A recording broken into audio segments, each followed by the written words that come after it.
बिस्मिल्लाह करें। अस्सलामुअलैकुम एवरीवन। दुआ पढ़ लेते हैं। रब्बि इश्रह ली सदरी व यस्सिर ली अमरी वहलुल उक़दतम मिन लिसानी यफ़क़हू क़ौली। Rabbi ज़िदनी इल्मा rabbi ज़िदनी इल्मा।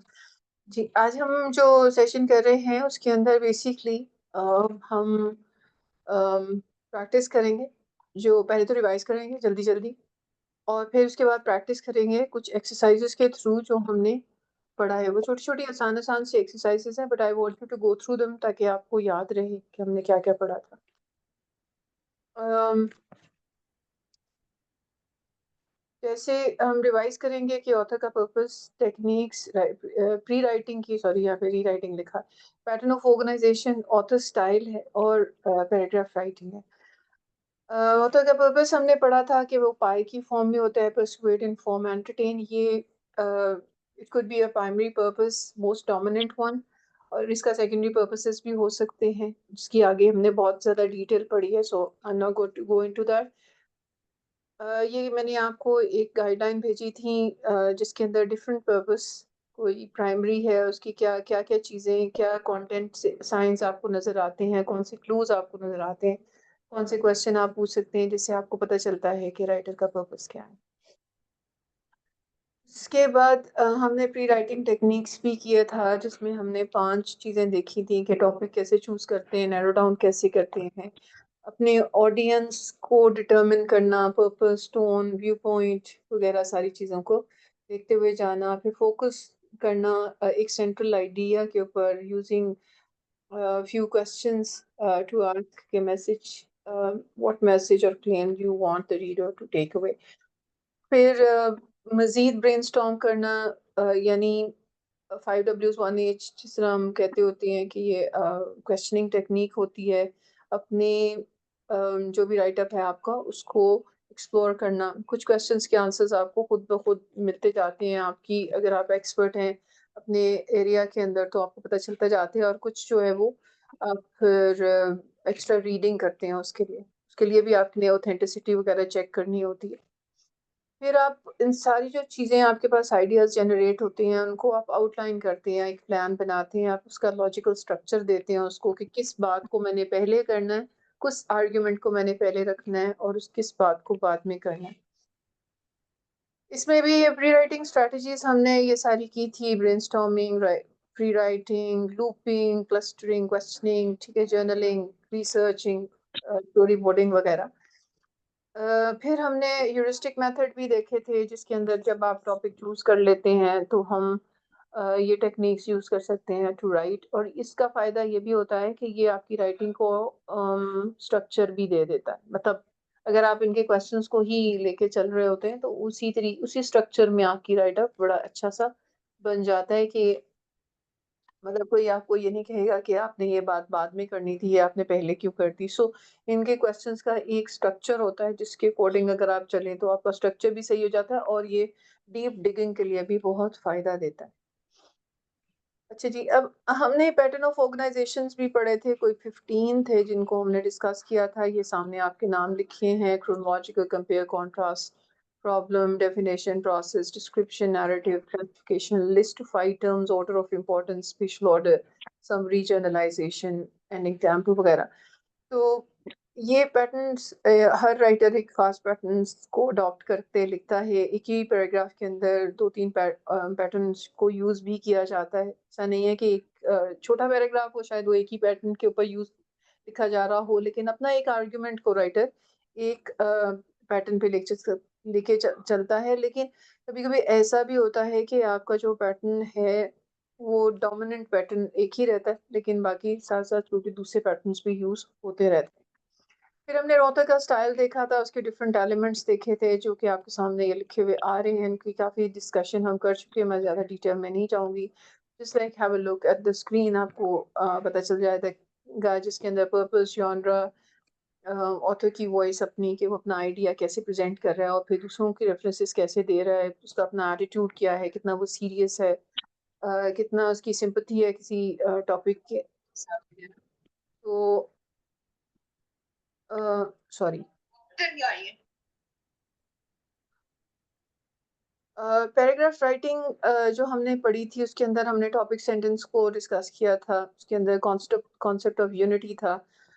टॉपिक सेंटेंस एक दफ़ा आप जब लिख लेते हैं तो उसके अंदर हमने टॉपिक सेंटेंस को डिफरेंट एंगल से कवर किया था कि टॉपिक सेंटेंस के अंदर एक टॉपिक होता है, उसके अंदर फिर उसको नैरो डाउन करने के लिए टॉपिक को सर्टेन कैटेगरीज़ को ऐड किया जाता है, जिसके अंदर काफ़ी ज़्यादा आगे आगे हम एग्ज़ाम्पल्स में भी देखेंगे कि जिसके अंदर 8 कैटेगरीज़ प्राइमरीली हमने बहुत सारी कैटेगरीज़ होती है लेकिन हमने 8 जो है वो यूज़ की थी जिसमें प्लेस है, टाइम है, सिमिलैरिटीज़ है, डिफरेंसेस है, कंपेयर एंड कंट्रास्ट है, कॉज़ एंड इफ़ेक्ट है वगैरह इस तरह की हमने पढ़ी थी।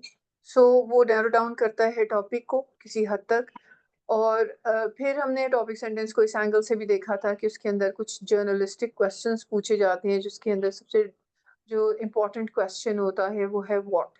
उसमें भी 5W1H आता है लेकिन व्हाट का क्वेश्चन जो होता है वो बहुत इम्पोर्टेंट होता है इस सिलसिले में कि टॉपिक सेंटेंस के अंदर आपको कोर उसका जो कंट्रोलिंग आइडिया है उसको निकाल के आपके सामने रख देता है। The concept of unity भी था कि all the sentences that will come after you have written the topic sentence, they should be related to topic sentence.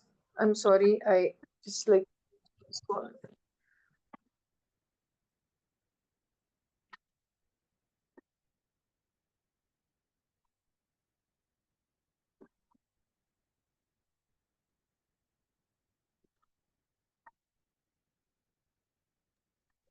So concept of unity यानी कि जितनी भी आप आर्गुमेंट्स या एग्जांपल्स वगैरह दे रहे हैं उन सबका ताल्लुक जो है वो टॉपिक सेंटेंस की कंट्रोलिंग आइडिया से होना चाहिए। अगर है तो हम कहते हैं कि एक यूनिफाइड पैराग्राफ है, नहीं हो तो हम कहते हैं कि this paragraph lakhs unity. Coherence ये होता है कि आपके पैराग्राफ के अंदर जो भी आप जिन-जिन चीज़ों के ऊपर आप बात कर रहे हैं, जो आर्गुमेंट्स दे रहे हैं, उनके अंदर एक ख़ास रब्त होना चाहिए। यानी एक बात आप करें, एक आर्गुमेंट दिया है तो उस आर्गुमेंट को कंप्लीट करें और फिर आगे बढ़ें, ठीक है? अ, कॉम्स क जो यूनिटी होती है वो जितने भी यानी पैराग्राफ के अंदर जितने जुमले लिखे जा रहे होते हैं आफ्टर द टॉपिक सेंटेंस वो यूनिफाइड बाज़ दफ़ा होते हैं लेकिन दे लैक कोहेरेंस क्योंकि वो आगे-पीछे कर दिए होते हैं राइटर्स ने, जिसकी वज़ह से उसका वो इम्पैक्ट जो कि रीडर पे आना चाहिए नहीं आ पाता। So coherence is one big thing that we need to take care of. Supporting details के बारे में हमने बात की थी कि जब आपने किसी चीज़ की जिसके यानी कि टॉपिक सेंटेंस के बाद जो टॉपिक सेंटेंस के अंदर आपने लिखा है, उसके अंदर आप एग्ज़ाम्पल्स भी दे सकते हैं सपोर्टिंग डिटेल्स के अंदर। उसके अंदर अम, एक अपना एनेक्डोट भी दे सकते हैं, पर्सनल कोई छोटी कहानी भी आप सुना सकते हैं या फिर आप जो है ना स्टैटिस्टिकल डेटा भी कोट कर सकते हैं कि हमने जब पैराग्राफ राइटिंग किया था तो हमने पढ़ा था कंक्लूडिंग सेंटेंस आम तौर पे जो टॉपिक सेंटेंस के अंदर होता है वो उसी को यू नो री री फ्रेज़ करके लिख दिया जाता है। कोई नई आइडिया को इंक्लूड नहीं किया जाता और ये भी मैंने आपको बताया था कि कंपेयर कंट्रास्ट के अंदर डिफरेंट तरीके से लिखा जाता है। जैसे कि हमने कहा था कि नैरेटिव राइटिंग जो होती है जिसमें स्टोरी टेलिंग होती है, तो उसके अंदर जो कंक्लूडिंग सेंटेंस होता है वो मोरल ऑफ द स्टोरी की तरह होता है। तो इसी तरह हमने खासी इसकी डिटेल पढ़ी थी तो मैं ज़्यादा डिटेल में नहीं जाऊँगी। अम, चलिए ये हमने चीज़ें की अब हम थोड़ा-सा इनको देख लेते हैं। अब आपके सामने ये छोटे पैराग्राफ लिखे हैं कुछ लंबी से इनको ज़रा छोटा कर लूँ मैं थोड़ा-सा ताकि मैं इसको ज़ूम कर लूँ।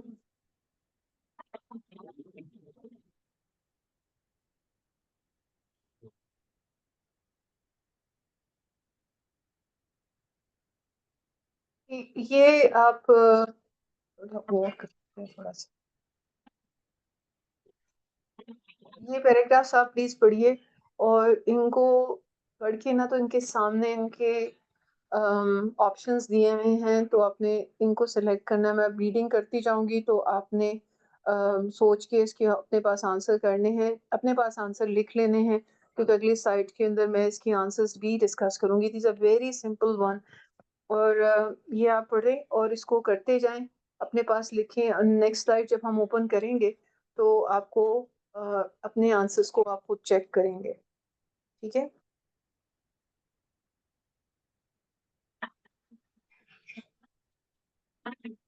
सुनिए कंपेयर की इसके ऑप्शंस नहीं आ रही हैं आपके पास।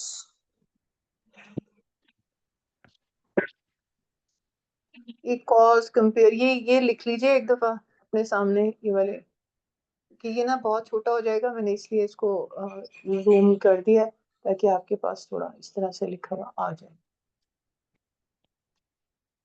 Ice cream is delicious frozen treat that comes in many different colors and flavors. Two of my favorite flavor are strawberry and chocolate. Um both though both of these flavors are delicious, strawberry may contain pieces of fruit, while chocolate usually will not. Even though more chocolate ice cream is sold across country annually than strawberry, each flavor tastes great inside of a milkshake. तो अब इसको ये मैंने पढ़ा है, इसमें से ये ऑप्शंस हैं, आप चूज करें कौन सी वाली ऑप्शंस आपको लगता है इज द मोस्ट अप्रोप्रिएट। ये हम पैटर्न ऑफ ऑर्गेनाइजेशन की एक्सरसाइज कर रहे हैं, तो आपको लगता है कि इस पैराग्राफ के अंदर कौन सा पैटर्न यूज किया गया है। आपके पास ABCDE आ रहा है, तो आप इनमें से चूज करके अपने पास लिख लें। ठीक है जी, ये आपके पास ऑप्शन आ गई। अब हम दूसरा वाला पढ़ते हैं। Number 2, the ice cream shop around the corner from my house has the best ice cream in the city. When you first walk inside, there is a long chrome counter with matching stool extending to alongside the far wall. Right where the counter stops, the booth seating begins. There are lots of old Jimmy cags on the wall and a chrome napkin holder on all the tables. My favorite part of the shop is behind the counter glass, where they keep all of the ice cream flavors. The rainbow of delicious sugary flavor is kept cold and delicious behind the counter glass. तो ये मैंने पढ़ा है, इसके अंदर जो है ये आप देखें कि which one do you think is the most appropriate one? कौन सा पैटर्न राइटर ने यूज किया।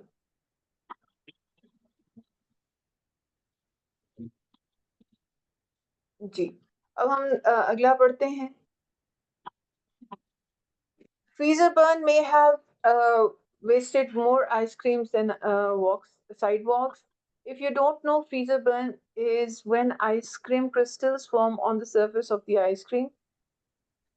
These ice crystals can ruin the texture and flavor of ice cream, but you can prevent freezer burn, since freezer burn is caused when melted ice cream is refrozen.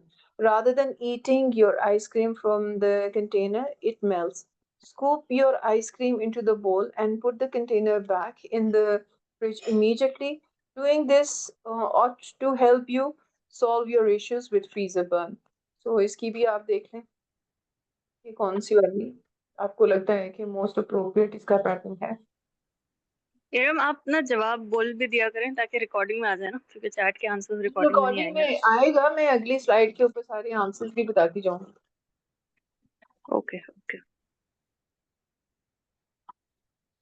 Okay, so the fourth one that we have, अब ये सारा एक ही चीज से related है, लेकिन सारों के पैटर्न ऑफ ऑर्गेनाइजेशन डिफरेंट है। ठीक है, no one knows the true origin of ice cream, but the first published ice cream recipe appears in Mrs. Mary Essel's recipe, a cookbook that was published in London in 1718. Sometime around 1832, African American confectioner named Augustus Jackson created multiple ice cream recipes and invented a superior technique to manufacture ice cream. Ice cream soda was invented around 1874, but the real breakthrough may have been at the 1904 World's Fair in St. Louis, Missouri, when the American ice cream cone was unveiled. So इसका भी देख लें क्या order आपके लगता है कि writer ने क्या लिखा है। ठीक है जी, 1 मिनट लगता है इसको चेक करने में। फिर आगे चले। Making ice cream is not easy. Cream and sugar have to first be mixed in frozen container. Ingredients may be added to this point if desired. The mixture may be stirred and whipped until the cream and sugar mixture is frozen. Depending on the equipment, this may take as long as an hour. After the ice cream is prepared, it must be kept frozen until it is ready to be enjoyed. Making ice cream is difficult, but most people would agree that it is worth the trouble. Ji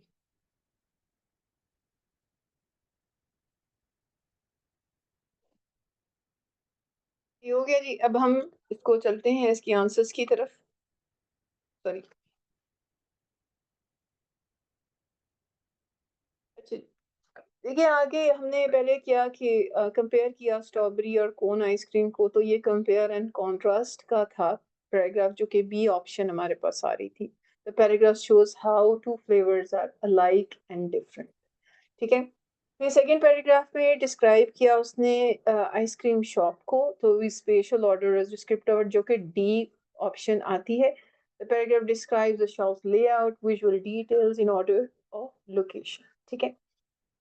special order उसने दिया उसके अंदर, ताकि आप पूरी film मतलब फिर visualise कर सकें उसके अंदर। ठीक है। अच्छा, तीसरा जो हमारा पैराग्राफ था, explain the problem of freezer freezer burn and give steps to prevent it. So ये प्रॉब्लम थी, उसका उसने सोल्यूशन भी दिया। So identify the problem freezer burn and provides a clear solution to fix it. तीसरी चीज थी list historical event in the invention and development of ice cream in the time order. So ये तो इसके अंदर डेट्स भी दी हुई थी, लेकिन देखिए ना 1718 1832 1874। सो हमने कहा था कि यहाँ पे डेट्स वगैरह आ जाए वो क्रोनोलॉजिकल ऑर्डर होता है। सो ऑर्डर ऑफ इवेंट्स, जिस इवेंट्स किस अरेंजमेंट किस ऑर्डर में होते रहे, ये क्रोनोलॉजिकल ऑर्डर होता है। Explain the step by step processes of making ice cream. अब वो ये प्रोसेस होता है कि किस तरीके से आइसक्रीम बनाना है, किसको मिक्स करना है। तो present each step in the process of making an ice cream. Is it clear to everyone? Any question? आपकी कितनी गलतियां हुई? Anyone with more than one mistake? I think it was pretty easy. कोई Yes, मसला? it was easy. Clear भी है जी। Yeah, I want to ask one thing जी जी कि जब ये ऑथर लिख रहा था जो ये ऑर्डर है कि firstly I should go for compare and contrast then description then solution and then process ये इसके माइंड में ऑलरेडी होते हैं जब वो बनाने लगता है पैराग्राफ या ये बस शॉप को देखता है और उसके बाद इसको डिस्क्राइब करने लग जाता है ये हम कैसे ऑर्डर कैसे उसने सेट किया ये अच्छा, ऐसा है फायजा कि इसके अंदर ये चीज आ जाती है कि जब आप कोई चीज लिखने बैठते हैं ना, तो बाज दफा तो आप प्लान करके लिखते हैं कि हाँ जी मैंने एक मसला है उसको डिस्क्राइब करना है और फिर उस मसले का सोल्यूशन भी देना है, या उस मसले का कॉज बताना है। ठीक है, कि इसकी वजह क्या है। कभी कभी तो आप इस तरह से प्लान करके बताते बताते हैं। फिर ज़्यादातर यही होता है कि आपको पता होता है कि हाँ, मैंने ये ना इसका ऑर्डर बताना है। अब अगर मैं किसी को किसी खाने की रेसिपी बता रही हूँ, तो ऑब्वियसली वो एक प्रोसेस ही होगा ना कि पहले ये करो, तो फिर ये करो, फिर ये करो। वो ऑटोमैटिकली एक प्रोसेस बन जाएगा। इसी तरह अगर क्रोनोलॉजिकल ऑर्डर की आप बात करते हैं, तो जब आप किसी हिस्टोरिकल पर्सपेक्टिव को बता रहे होते हैं, तो टाइम ओरिएंटेशन आपके सामने होती है। देखिए, प्रोसेस के अंदर भी हमने डिटेल ये पढ़ी थी कि ये वेरी करते हैं ना, मुख्तलिफ एंगल्स की तरफ जाते हैं। इसी तरह टाइम जो क्रोनोलॉजिकल ऑर्डर होता है, वो ज़रूरी नहीं कि हिस्टोरिकल बुक्स के अंदर आपको जैसे आज का टाइम है ना करंट टाइम से लेते हैं, तो हिस्टोरिकल बुक्स आपको इस ऑर्डर में मिलती हैं कि फ्रॉम पास्ट टूवर्ड्स प्रेजेंट आती हैं। यानी देखिए 1718, 1832, 1874 और 1904। ठीक है, तो ये यानी पास्ट से प्रेजेंट की तरफ आई। अब यहाँ पे उन्होंने क्या किया हुआ था कि 1718 और 1904 को फिक्स किया हुआ था। ठीक है, लेकिन ऑर्डर यही था कि कभी-कभी रिवर्स क्रोनोलॉजिकल ऑर्डर भी होता है। यानी कि वो जैसे आप अपना रिज्यूमे जब लिखते हैं, तो आप जो करंट डिग्री पढ़ रहे होते हैं, या जो लास्ट आपकी डिग्री होती है, उसको पहले मेंशन करते हैं, उसके पीछे वाली डिग्री को बताते हैं, फिर उससे पीछे, फिर उसके पीछे, फिर उसके पीछे। ठीक है? सो हमें पता होता है कि ये चीज़ जब मैंने लिखनी है, अपना रिज्यूमे बना रही हूँ, तो मुझे रिवर्स क्रोनोलॉजिकल ऑर्डर में जाना है। अब जब राइटर कहानियां लिख रहे होते हैं ना, तो वो कहानियों के अंदर ना टाइम के अंदर आगे पीछे जाते हैं। जब कोई कैरेक्टर सोचता है अपने पास्ट के बारे में, तो वो करंट टाइम से पीछे की तरफ जाता है। जब कोई कैरेक्टर जो है वो फ्यूचर की प्लानिंग कर रहा होता है, तो वो करंट टाइम से फ्यूचर की तरफ सोच रहा होता है। तो से all of it is chronological. तो कभी-कभी ऐसा होता है कि हम बैठ के लिखते हैं, हमने प्लान शायद ऐसे उस एज़ सच नहीं किया होता, हमारी प्रैक्टिस इतनी हो गई होती है कि हमें पता होता है कि हम बस लिखते जा रहे हैं और फिर बाद में हम देखते हैं कि मैंने इस ऑर्डर को अडॉप्ट किया है, ठीक है? जैसे कई दफ़ा ऐसा होता है कि आप जो है ना वो डिफ़ाइन करते हैं और डिफ़ाइन करते हुए जब आप एग्ज़ाम्पल देते हैं, तो एग्ज़ाम्पल आप हिस्टोरिकल एग्ज़ाम्पल दे देते हैं। तो डिफाइन करते हुए तो डेफिनेशन वाला आपका ऑर्डर आ गया। उसके बाद जब आप उसकी एग्ज़ाम्पल कोट कर रहे हैं और उसके अंदर कोई हिस्टोरिकल इवेंट या कोई पर्सपेक्टिव दे रहे हैं, तो वो क्रोनोलॉजिकल ऑर्डर आ जाएगा। ठीक है? So it varies. सो बाज़ दफ़ा अक्सर राइटर को पता होता है कि हाँ, मुझे इस पर्सनैलिटी को डिस्क्राइब करना है, इस जगह को डिस्क्राइब करना है, तो मुझे डिस्क्रिप्टिव राइटिंग करनी है। ठीक है? ये जैसे ये मैं आपको आज ये आपको एक्सरसाइज़ करवाई है, इसके अंदर आप देखिए कि सबसे पहले तो हमें यही करना होता है कि हम किसी और की लिखी हुई चीज़ों को पढ़ें, पढ़कर फिर उनके अंदर जो ऑर्डर है उसको आइडेंटिफ़ाई करना सीखें। ठीक है? ये तो मैंने मतलब 4-5 आपको एक्सरसाइज़ेज़ करवाई हैं। लेकिन ऑन योर ओन आप कोई भी किताब खोलते हैं तो सबसे पहले पैराग्राफ को देखें और देखते सार सोचें कि ये किस ऑर्डर में लिखा है। राइटर ने एक ही पैराग्राफ में क्या एक ही ऑर्डर रखा है या उसने वेरी कर दिया? ठीक है? I hope I have made my point clear. Have I, Faiza? Yeah, yeah. Are you sure? Yeah. Yeah. Um, yeah.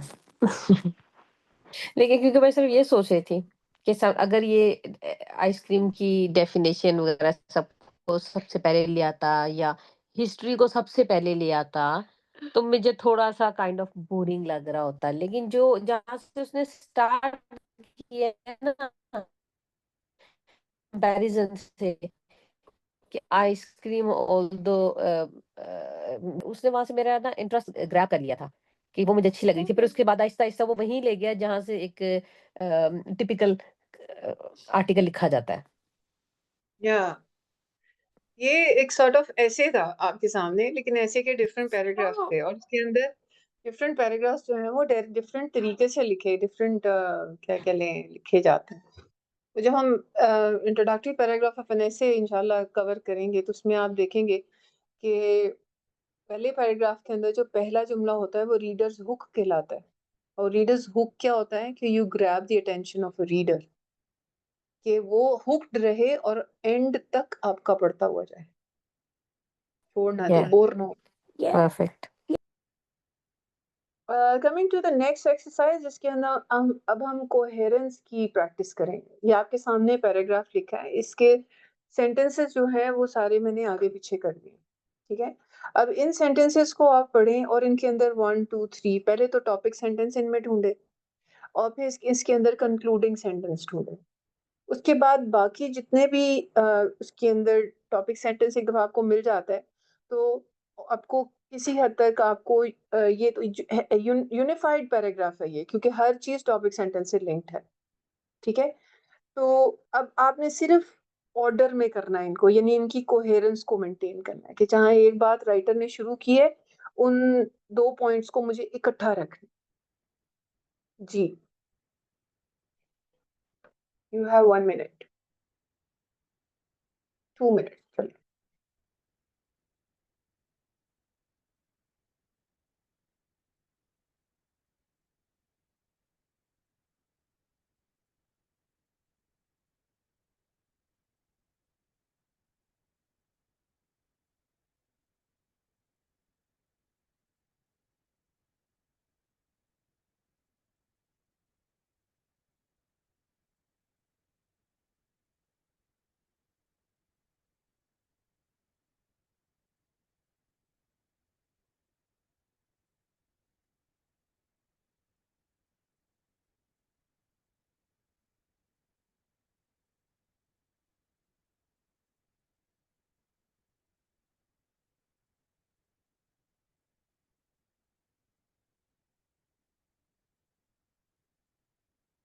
Do you want me to read it, Amna?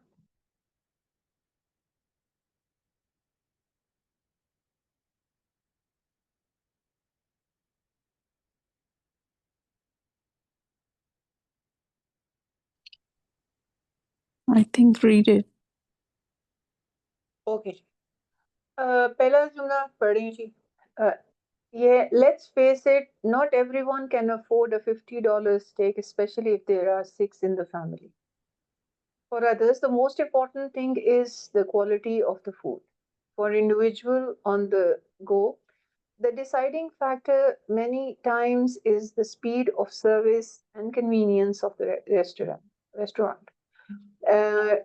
Okay, everyone has a favorite restaurant that they like to go. There are many things that influence person's choice of where they will dine. Price is the deciding factor for many people. Okay. All right. The reason I chose the restaurant are its location, its price, and its service. Unfortunately, for those on the tight budget, good food can be found in inexpensive and moderately priced restaurants, as well as expensive restaurants. Trendy restaurants are the perfect choice for those who want to be socially popular individual and who want to dine with the in crowd.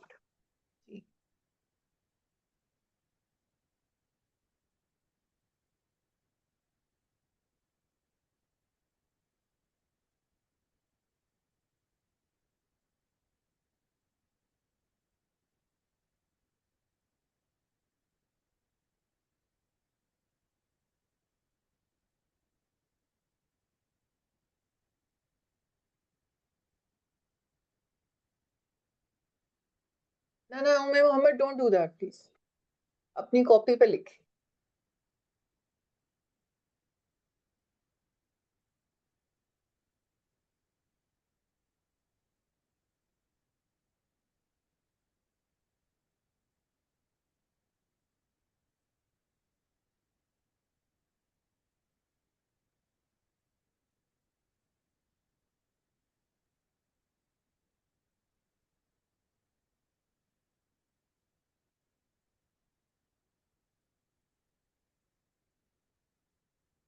जी हो गया जी. Check कर ले answers.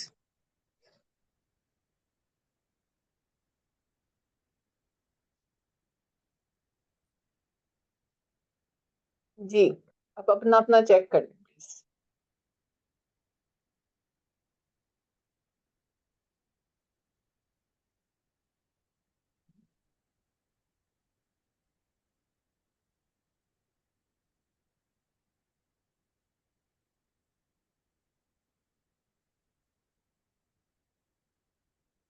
Okay, देखिए यहाँ पे जो आया है ना, there are many things that influence person choice of where they will dine. अच्छा, अब यहाँ पे अगर आप ये टॉपिक सेंटेंस रखते हैं तो आप इसके अंदर देखेंगे कि चॉइसेस आपने बतानी है डिफरेंट, कि क्या इन्फ्लुएंस करती है पर्सन की चॉइस को. ठीक है. सो सेकंड जुमला आपके ख्याल में क्या होना चाहिए?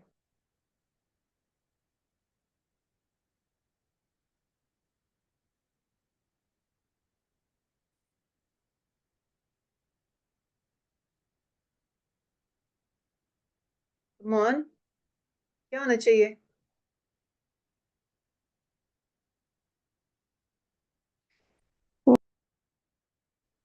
देखिए, ये अगर आपका पहला जुमला है,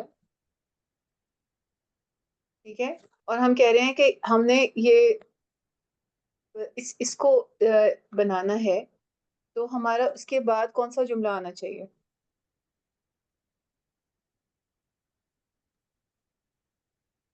Everyone has a favorite restaurant. ये fourth one ठीक है. Fortunately for those good. नहीं, फॉर्चुनेटली से जब आप ऐड करते हैं ना, तो फिर इसका मतलब है इससे पहले आप कोई पहले बात कर चुके हैं.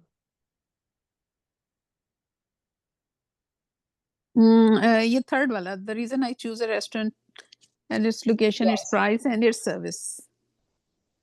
ओके, इससे पहले भी आप कोई बात मेरे ख्याल में कर चुके होंगे। आप देखें यहाँ पे हमारे पास जो हमारे हमने इसका निकाला था, the kind of restaurant and service is often the first consideration. अब देखें ये आपने कहा कि ये पर्सन की चॉइस होनी चाहिए।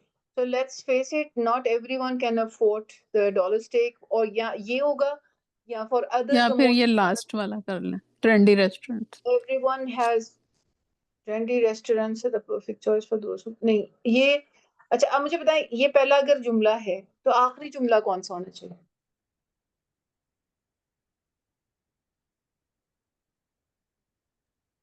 जो ट्रेंडी रेस्टोरेंट है वो कंक्लूडिंग सेंटेंस लग रहा है, अगर ऊपर से हम शुरू करते हैं। ओके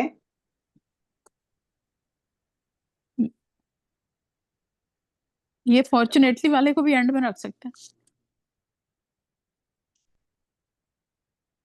चलिए रख के देखें। आप देखें कि ये टॉपिक सेंटेंस को रिफ्रेज कर रहा है।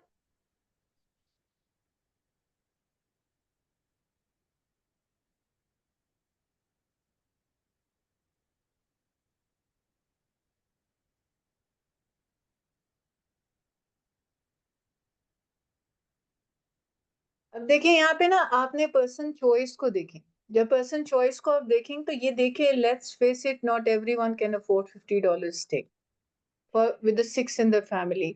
अब फॉर, अच्छा ये अगर आप डालते हैं तो इसके बाद अगर अगर देखिए हमारे पास ना 3-4 अगर रीजंस आ रही हैं तो हम उन रीजंस को आगे पीछे कर सकते हैं। ठीक है, आगे पीछे कर सकते हैं। जैसे मैंने अगर रीजन नंबर 1 को 1 रखा है और फिर रीजन नंबर 2 को, आप हो सकता है आपने नंबर 2 को 1 पे रखा हो। आप ये भी तो कर सकते हैं, द रीजन आई चूज, ये भी तो हो सकता है ना, ये आपके पास ये वाला भी तो 2 में आ सकता है कि मैं इसलिए चूज करती हूँ। ठीक है,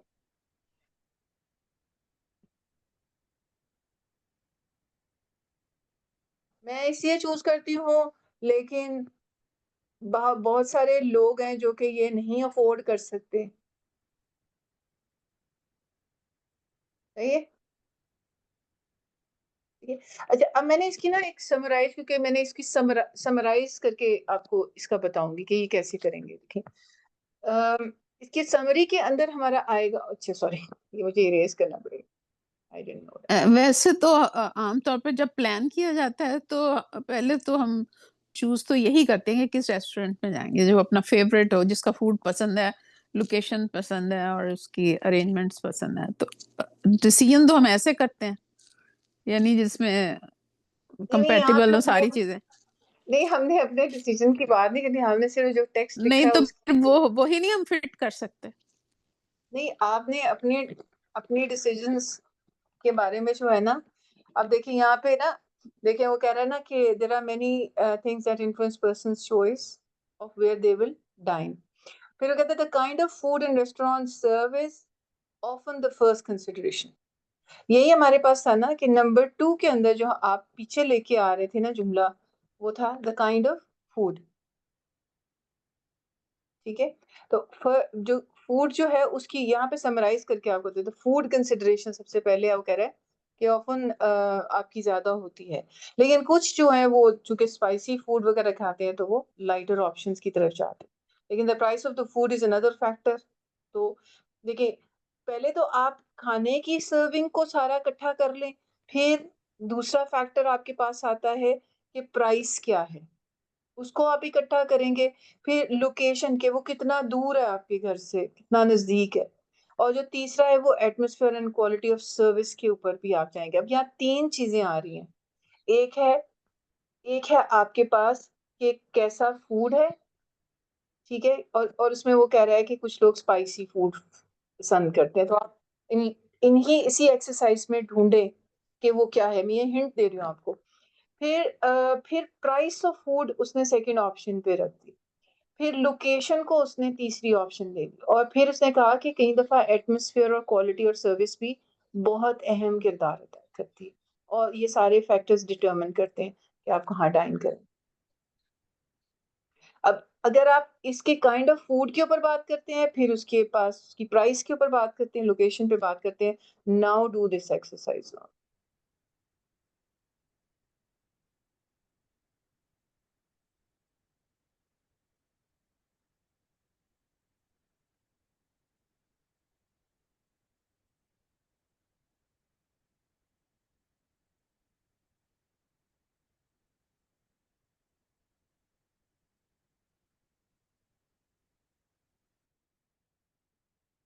प्लीज डू इट, क्योंकि ये आपको काफी हेल्पफुल होगी।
जी, अगर आपने गेस कर लिया तो बताइए, नहीं तो फिर मैं बताती जाती हूँ।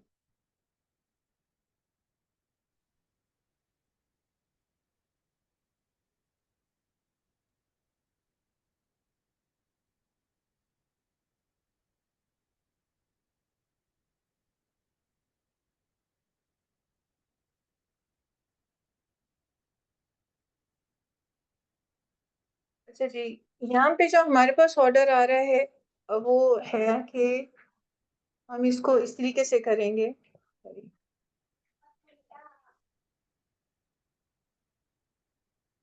इसमें ये 1 कर देंगे। There are many things that, ये 2 कर देंगे। ठीक है, उसके बाद ये हम 3 कर देंगे।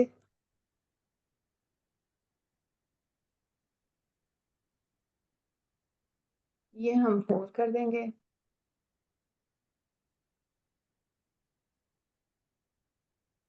ये हम 5 कर सकते हैं। ठीक है,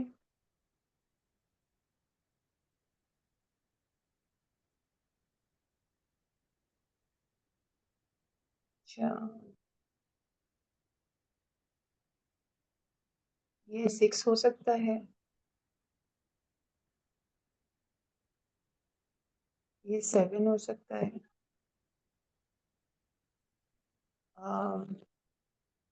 ये हम 8 कर सकते हैं। और ये हम जो है ना, इनके ऊपर हम इसको 9 कर सकते हैं। 10। ये वाला, सॉरी, ये मैं मिस कर गई हूँ।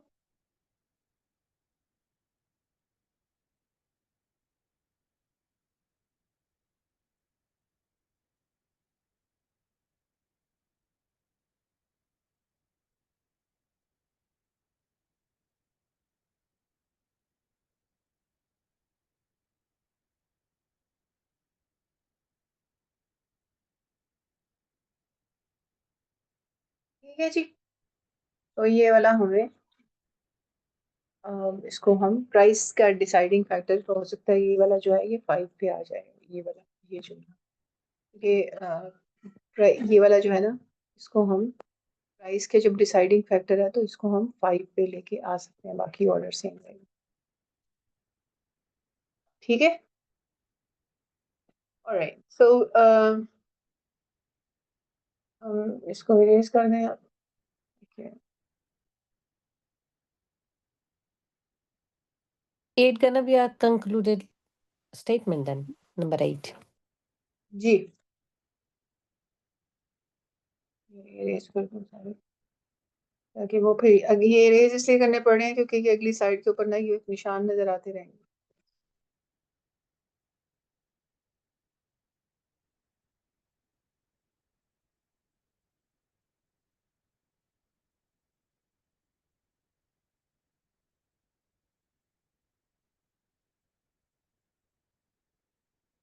लेट्स मूव ऑन, ये हमारे पास आ गया।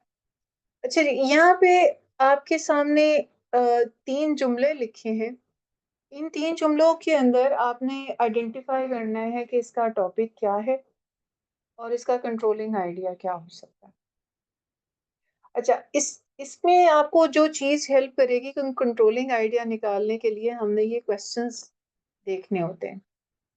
सो आइडेंटिफाई द मेन एक्टर और मेन एक्शन, सेंट्रल पार्ट और the controlling idea is who और व्हाट। या तो हु होगा या व्हाट होगा, ये दो आपको बता देंगे। ठीक है, बाकी जो होते हैं where and when and why and how, ये सब जो है आपको लिमिट करने में या नैरो डाउन फोकस करने में हेल्प करते हैं। और व्हाई एंड हाउ जो है वो एक्सप्लेन करता है पर्पस को, कॉज को और मेथड को, और give direction to the paragraph. तो इन इन चीजों को, ये जो आपके सामने यहाँ पे आ रहा है, जो ये जो आपके सामने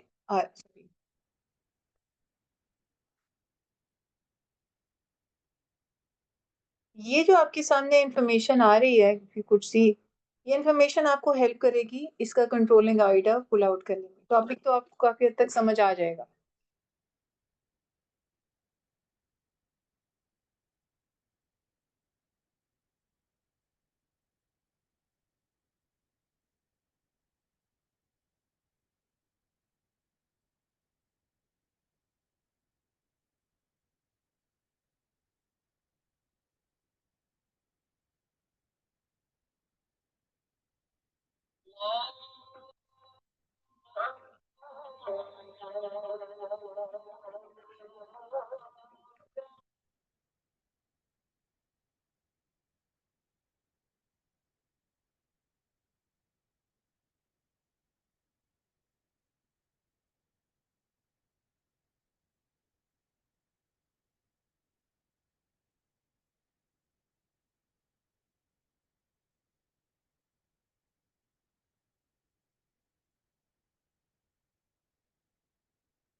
Okay, let me just read it. Identify the topic and controlling of the following topic sentence. Number 1 is children's educational program on TV are superior to cartoons for young mind. Now you need to ask question.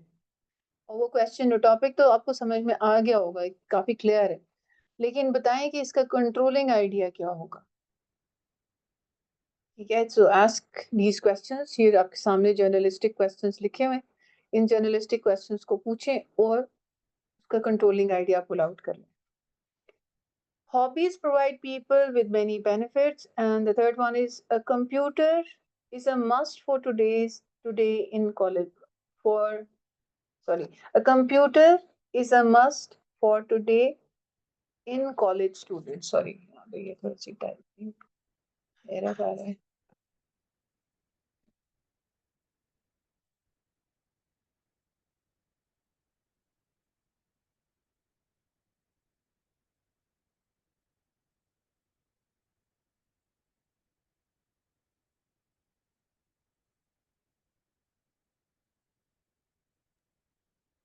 मतलब हम आपको topic बताएं और controlling idea इन्हीं खुद के से। अंदर से निकालना है ना यार, इन्हीं के अंदर से आपने मुझे निकाल के बताना है कि इस जुमले के अंदर, जैसे हमने पढ़ा था ना कि टॉपिक सेंटेंस का एक फॉर्मूला होता है ना, टॉपिक होता है और उसकी कैटेगरीज होती हैं। लेकिन फिर मैंने एक और एंगल से पढ़ा था कि टॉपिक होगा फिर उसका कंट्रोलिंग आइडिया होगा, जो कि जिसके मुताबिक आपने पूरा लिखना है।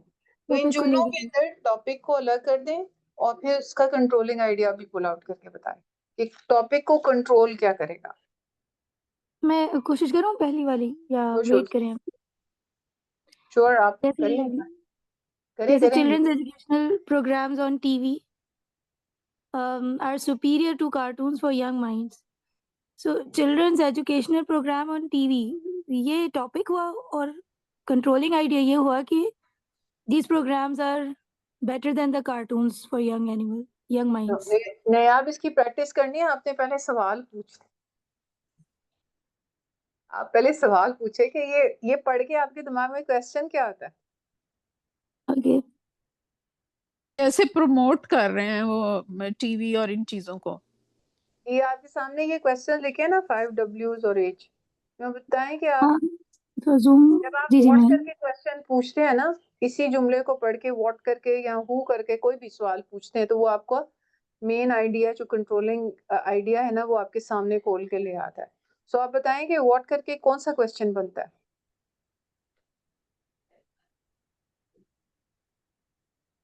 मैं ट्राई करूँ। अस्सलाम वालेकुम रहमतुल्लाहि वबरकातुहू। वालेकुम सलाम जी जी जी। जी, ये टॉपिक इसमें आ रहा है चिल्ड्रंस प्रोग्राम्स और कंट्रोलिंग आइडिया जो है यंग माइंड्स।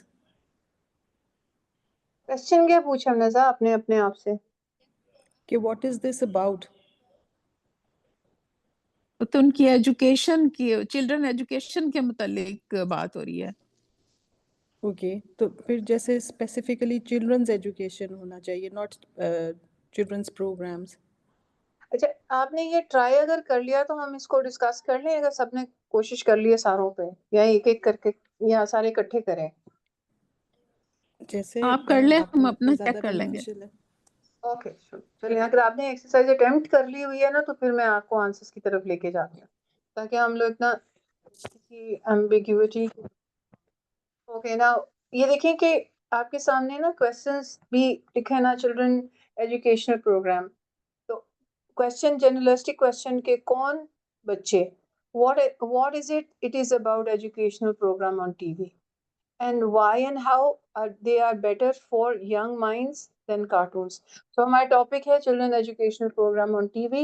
Controlling idea है how these programs are superior. So making यानी कि ये educational program कैसे superior है. So the superior word educational program के हवाले से is going to control the whole thing. ये education program superior कैसे, ठीक है। हॉबीज के बारे में अगर आता है तो provide people with many benefits. देखिए, ये आपने ना खुद टॉपिक सेंटेंस लिखा होता है, और टॉपिक खुद आपने जब आप पैराग्राफ लिखने बैठते हैं, आपने टॉपिक सेंटेंस सबसे पहले लिख लिया, क्योंकि आपने टॉपिक सेंटेंस के अकॉर्डिंग सारी चीजें चलानी है। तो टॉपिक सेंटेंस लिखने के बाद आप खुद भी देखते हैं कि मेरा कंट्रोलिंग आइडिया क्या है इसके। सो आपको खुद उसकी सर्जरी करनी होती है, इससे पहले कि कोई और आपके सामने वो सर्जरी करे। तो hobbies provide people with many benefits. अच्छा, what is it that we're talking about is hobbies. Okay, and किसकी बारे में है ये? It's about people. Benefits. Yeah, benefit so people. exactly. So आप देखें कि hobbies किस तरह से benefit. So benefit is the key word. So how and they provide benefit. So how question जो है वो आपको देखें, questions आप बहुत सारे पूछ सकते हैं, लेकिन आपको actually में देखना होता है कि वो कौन सा question है जो ज्यादा लॉजिकल लग रहा है और जो आपको डेटा भी ज्यादा दे रहा है, ठीक है। जो कंट्रोलिंग आइडिया है वो वाई का आंसर होता है या हाउ का होता है? वाई होता है ना? नहीं, जरूरी नहीं है ना। देखें, ये कंट्रोलिंग जरूरी नहीं आइडिया है। वाई और हाउ नहीं होता। आपको अच्छा ज्यादातर जो आपको कंट्रोलिंग आइडिया जो मिलता है ना, वो हु और व्हाट से मिल जाता है ज्यादातर। लेकिन ये जो वो रीजंस आपको बता देते हैं, तो हर जो चीज होती है वो उसके अंदर कई दफा, जैसे यहाँ पे अगर आपने बेनिफिट्स, हॉबीज के बेनिफिट्स बताने हैं, तो बताएंगे कि व्हाट आर दोज बेनिफिट्स, ठीक है। Okay, the computer is a must for today's college student, ठीक है। तो इसके अंदर जैसे हमने कहना है कि वो मस्ट क्यों है, ठीक है। सो वो मस्ट जो है, जैसे कंप्यूटर आ गया आपका कॉलेज स्टूडेंट आ गया, किन लोगों के लिए वो भी आ गया, क्यों नेसेसरी है। अब वो ये कि वो मस्ट क्यों है, कंप्यूटर मस्ट क्यों है। सो आपको जनाब कि उसकी नेसेसिटी जो है ना, जो कि हमने मस्ट करके लिखी है, वो नेसेसिटी के ऊपर आपने बाकी सारा पैराग्राफ लिखना है। देखिए एजुकेशनल प्रोग्राम सुपीरियर क्यों है, इसके ऊपर सारी आप एग्जांपल्स देंगे। हॉबीज के बेनिफिट्स क्या हैं, आगे चल के सिर्फ आप बेनिफिट्स बताएंगे। ये कंप्यूटर मस्ट क्यों है, नेसेसरी क्यों है, इसके ऊपर बाकी सारा पैराग्राफ लिखा जाए। प्रोग्राम्स सारे बता। So it is very important when you sit down and write the first sentence of any topic that you are writing on, to take a moment and think and ask these questions. इसके अंदर मेरा controlling idea क्या है। Controlling idea के गिर्द पूरा right up होता है, ये पूरा ऐसे होता है, पूरी किताब होती है। ठीक है, कंट्रोलिंग आइडिया के अंदर काफी सारी डिटेल्स आ जाती हैं, उसके अंदर सब टॉपिक्स भी आते हैं। बाज दफा जब आप बुक्स लिख रहे होते हैं, ऑब्वियसली उसके अंदर सब टॉपिक्स भी आते हैं, टॉपिक्स होते हैं, सब टॉपिक्स होते हैं। ठीक है, फिर उनकी आगे अपनी अपनी डिटेल होती है। Are we clear on that? Any question? Yeah, it seems clear. He needs actually practice, but yes, alhamdulillah, it's clear. ताकि तो हम प्रैक्टिस कर लेंगे ना यार, हम हर दफा इस तरह की एक्सरसाइजेस कर लेंगे। ठीक है, जी जी, इंशाल्लाह इंशाल्लाह, जज़ाक। अब ये एक पैराग्राफ आपके सामने लिखा हुआ है, इसके अंदर आपने टॉपिक सेंटेंस, सपोर्टिंग डिटेल और कंक्लूडिंग सेंटेंस बताना है, और इस चीज को जहन में रख के बताना है कि जरूरी नहीं है कि पहला जुमला ही टॉपिक सेंटेंस हो।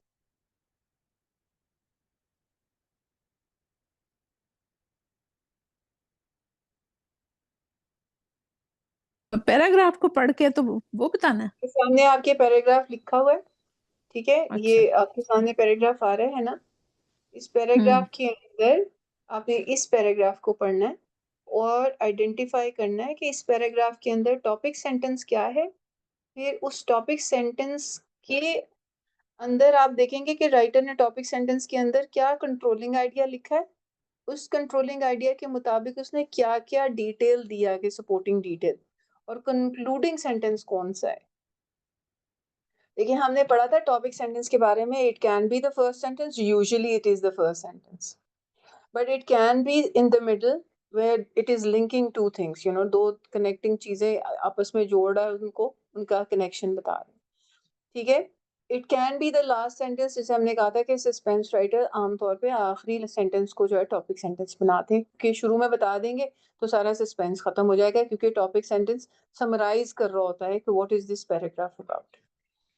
And sometimes the writer has not written topic sentence at all, it is suggested, it is implied, छुपा होता है वो, तो लिखा ही नहीं होता। So you need to identify the topic sentence and tell me कि कौन सी उसने अपने topic sentence के अंदर कंट्रोलिंग आइडिया क्या लिखा हुआ है, और उस कंट्रोलिंग आइडिया के मुताबिक उसने क्या क्या एग्जाम्पल्स या आर्ग्यूमेंट्स दिए हैं।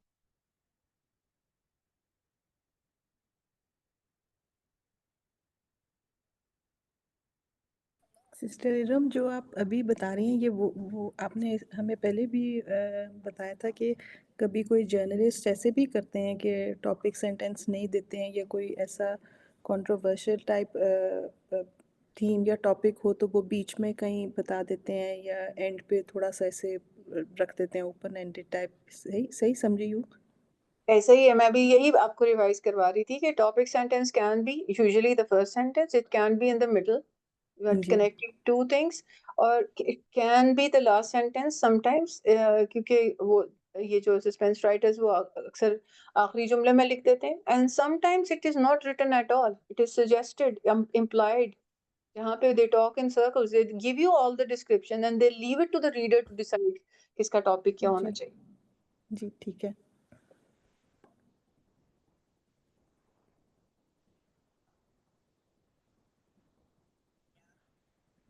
Topic sentence, first sentence से लगा है that the dog is so much fun to play with. चलें अभी चेक करते हैं, बाकियों को भी कर लेने दें।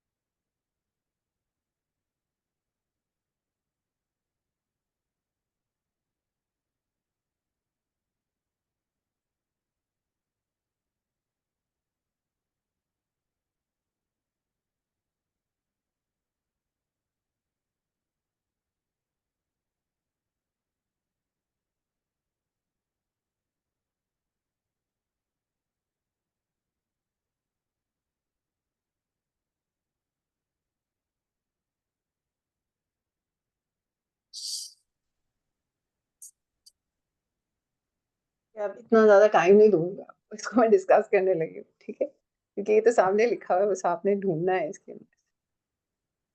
ओके, तो हमारे पास, जी बिल्कुल सही बात आपने कही कि पहला जुमला ही है कि the dog Romeo is so much fun to play with. उसके बाद वो सपोर्टिंग रीजंस दे रहा है, वन रीजन पहले वो बता रहा है, फिर उसके बाद अगली एडिशनली करके ये ट्रांजिशनल वर्ड जो कि कैच अप अबाउट एनीथिंग वगैरह लिखा हुआ है उसने रीजन, एंड फाइनली, यानी उसने 3 रीजंस। अच्छा, ये अच्छा आइडिया तरीका ये जो है।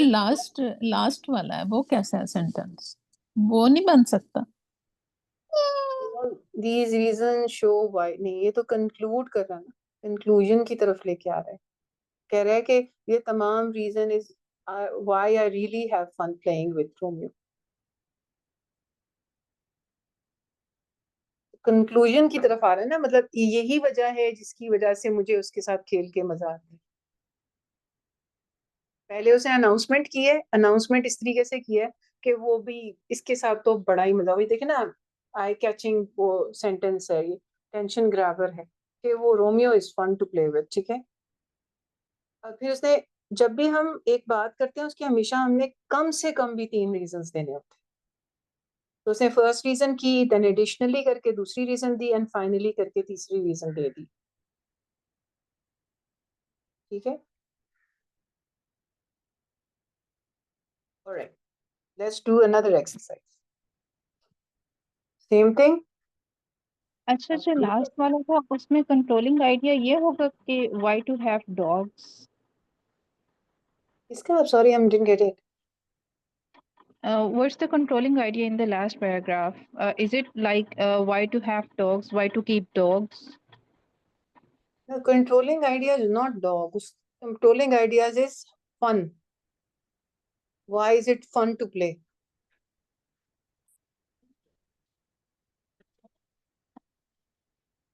It could be a dog, it could be a toy, it could be a computer game, it could be anything. यहाँ पे उसने कहा है कि it's like fun to play with my dog. So यहाँ पे controlling idea है कि वो fun क्यों है, वो reasons दे रहा है।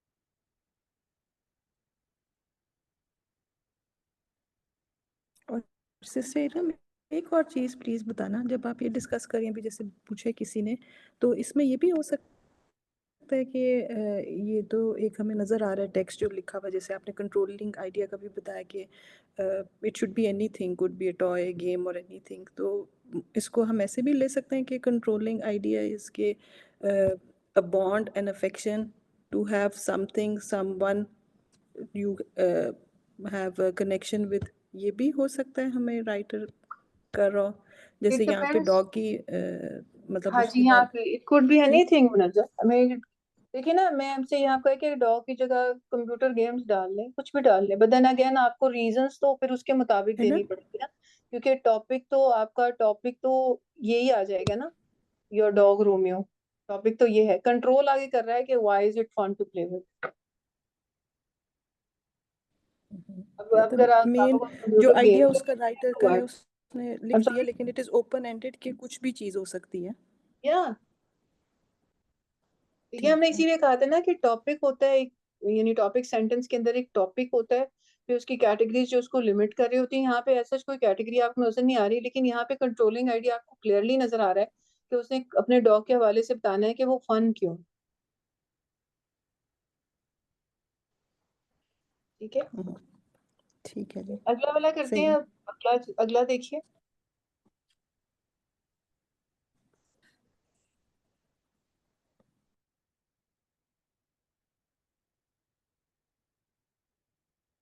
Ever since I moved into my apartment last fall, I have gotten out of the habit of making my bed, except on Friday.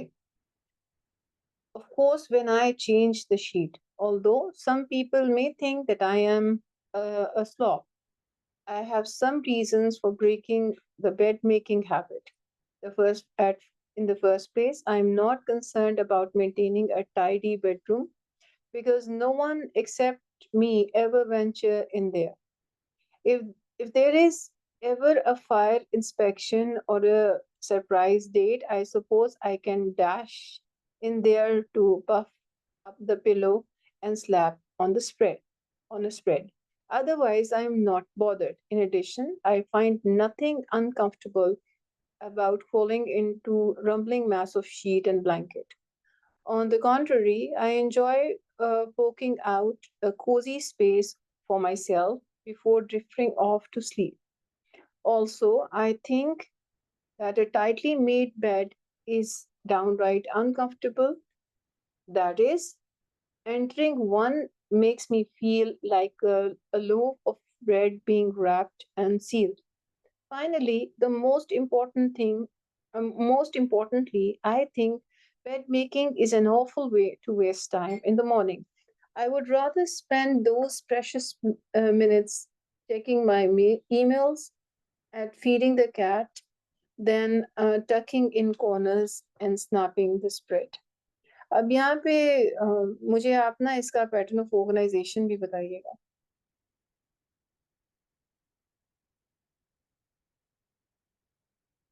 और पर्पस ऑफ द ऑथर भी बताइए.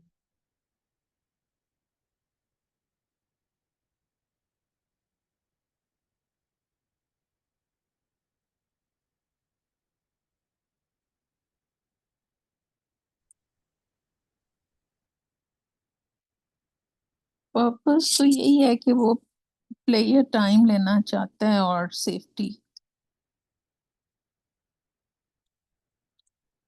I'm sorry. Player and safety. मतलब purpose उसका कोई उस just उससे comfort and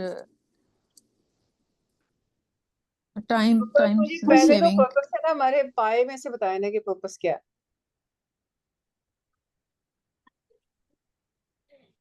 इस Purpose- paragraph Actually, में yes, वो the topic अपनी जो seems to be. हैबिट है, मैं बताऊं, वो इस पैराग्राफ में जो हम्म, उसकी हैबिट जी। है ना, जल्दी जल्दी यानी शीट्स को चेंज ना करना या अपना नहीं टाइडी रखना, उसको वो जस्टिफाई कर रहा है कि जी मेरी ये रीजंस हैं, इस वजह से मैं नहीं करता हूँ. ये है बेसिक रीजन ये पैराग्राफ लिखने की, कि मुझे कोई ब्लेम ना करे कि मैं क्यों शीट नहीं जल्दी जल्दी बदलता या उसे टाइडी रखता. ये आपको लगता पर्पस है ये इंफॉर्मेटिव है या पर्सुएसिव है? जी. वो यही हमें जी वो हमें परसों वो करवा रहा है ना कि जी ये रीजंस हैं, हमें नहीं गाइड कर रहा है. नहीं रुबीना, वो इन्फॉर्म इन्फॉर्म ही कर रहा है कि है वो ना वो. Whatever he is doing he is justifying है. वो हमें थोड़ी कह रहा है कि तुम लोग भी यही काम करने लग जाओ. नहीं, वो ये बता रहा है ना मैं क्यों कर रहा हूँ, अपनी रीजंस दे रहा है. मुझे लग रहा है ही इज एक्सप्लोरिंग हिज ये फ्रीडम के एंटरटेनमेंट तो अपना नहीं है किस जी, ये लिमिट भी तक बता जा सकता दीजिएगा. है. जी एंटरटेनिंग तो नहीं है. नहीं, मुझे लग रहा है कि थोड़ा वो अपना फोकस चेंज कर रहा है and he is exploring himself. पहले डिफरेंट रूटीन में बाउंड था, अभी ही इज इन मतलब एक्सप्लोरिंग कि अगर ऐसे नहीं कर रहा तो यूं हो जाएगा, और मतलब ही इज एक्सप्लोर कर रहा है हिज ओन लिमिट्स या हिज ओन पर्सनालिटी कह सकते हैं. गाइस आप बहुत ज्यादा ओवर थिंकिंग करते हैं, चीजें बड़ी क्लियर लिखी होती है. आप लोग बहुत आप डी ट्रैक हो जाते हैं ओवर थिंकिंग करके. बहुत सारी चीजें देखिए. नहीं, ये मुझे लगता ये है तो एक ऐसा अकाउंट है जो एनेक्डोटल है, मतलब वो अपनी कहानी सुना रहा है, और जिसका इसका प्राइमरी पर्पस जो है एंटरटेनमेंट है, कहानी है ये. दूसरा इसका जो सेकेंडरी पर्पस आ रहा है ना, वो है पर्सुएसिव, यानी कि वो कन्विंस करना चाह रहा है कि भाई मैं बेड नहीं बनाता तो इट्स ओके, मतलब ठीक है, ये भी टाइम वेस्टेज है मेरे हिसाब से. अच्छा, मुझे एंटरटेनिंग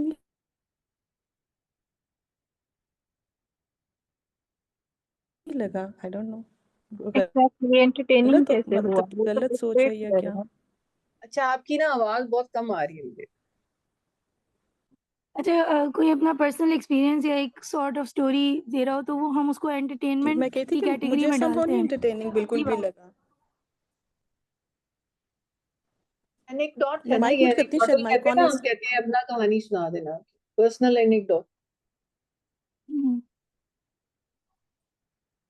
मैंने आपको याद है वो पैराग्राफ में भी बताया था, वो जिसमें हमने लेविन्स्की मैकबेथ का पढ़ा था कि वो पीछे जो है ना उसमें आग लगी हुई थी, तो हम लोग डर के बैठे हुए थे, ओके पता नहीं क्या होने वाला है, और पूरे स्टेज के ऊपर रेड सर्कल्स आने शुरू हो गए थे. तो बाद में पता चला था कि पीछे वो आग लगी हुई, तो वो भी अपना पर्सनल एनेक्डोट बता रहा था ना, यहाँ पे भी वो अपना पर्सनल अकाउंट बता रहा है। और वो पर्सनल अकाउंट का उसका मकसद क्या है? To entertain people. हाँ भी मैं, आप इसको ये कह सकते हैं कि ये उसने कहानी क्यों लिखी, पर्पस क्या है उसका? परसुएड करना। अगर आपको लगता है ना कि वो लोगों को परसुएड करने के लिए, जैसे हमने पाई में से सिलेक्ट करना है ना, 3 चीजें हमारे पास, 3 चीजों के अंदर है, एक है पाई में से परसुएड होता है, इन्फॉर्म होता है, एंटरटेन होता है। इन तीनों में से मेन कौन सा आपको नजर? आई देखिए ना गेस हमारे एंटरटेन फर्स्ट है, परसुएड उसका हम सेकंड कह सकते हैं, देखिए बिकॉज ना, ही is all the time saying कि आई थिंक, यानी वो कहता है he believes bed making waste the time, ये वो परसुएड कर तो रहा है, लेकिन जैसे वो पहले अभी आपने बात की थी कि अगर पर्सनल एनेक्डोट कोई शेयर करता है तो मेन पर्पस स्टोरी का वो एंटरटेनमेंट ही रहेगा। या एनेक्डोटल है, तो अगर आप इसे कहते हैं कि इसका जो प्राइमरी पर्पस है वो एंटरटेनमेंट है, और सेकेंडरी पर्पस वो यानी परसुएड कर रहा है कि बेड मेकिंग अगर नहीं भी कोई करता तो कोई बुरी बात नहीं। देखिए कहानी, आप देखें ना, मूवीज देखते हैं आप, नॉवेल्स पढ़ते हैं, तो उनका मेन पर्पस तो एंटरटेनमेंट होता है ना। लोग कहानियां इसीलिए पढ़ते हैं ना कि जी मजा आएगा, लेकिन उसके अंदर कोई कुछ हिडन एजेंडाज होते हैं, वो सेकेंडरी पर्पस होता है। ठीक है, ठीक। कहानी के जरिए आपकी वो माइंड मेकिंग कर रहे होते हैं या माइंड वॉश कर रहे होते हैं आप। ठीक है, सो ये हमारी रिकॉर्ड हो रही है ऐसे, मुझे लगता है रिकॉर्डिंग नहीं हो रही है। जी जी, रिकॉर्ड हो रही है। ओके, ये देखे ना, ये कोई किसी का लेटर भी तो हो सकता है ना, किसी के नाम के, अपनी वो डिटेल्स बता रहा है। अब उसे ये फिक्र है कि अब अगर वो अम्मा को लिख रहा है तो अम्मा पूछेगी ना, या देखेगी कि क्या हाल है तेरे कमरे का किया हुआ तूने, तो वो परसुएड ही कर रहा है सिंपल कि भाई ये रीजंस है, मैं नहीं समझता, कोई आता जाता नहीं है मेरे पास, और मेरे पास टाइम नहीं होता, तो बस मैं ठीक है घुस जाता हूँ, जाके सो जाता हूँ, निकल के फिर ऑफिस चला जाता हूँ, मुझे जरूरत नहीं पड़ती कि मैं उसको बार बार ठीक करता फिर। मेन पर्पस यही नजर आ रहा है। ऐसे ही सही। अच्छा जी, अब इसमें बताइए कि जी टॉपिक सेंटेंस क्या है और इसके सपोर्टिंग डिटेल्स आपको क्या नजर आ रही हैं?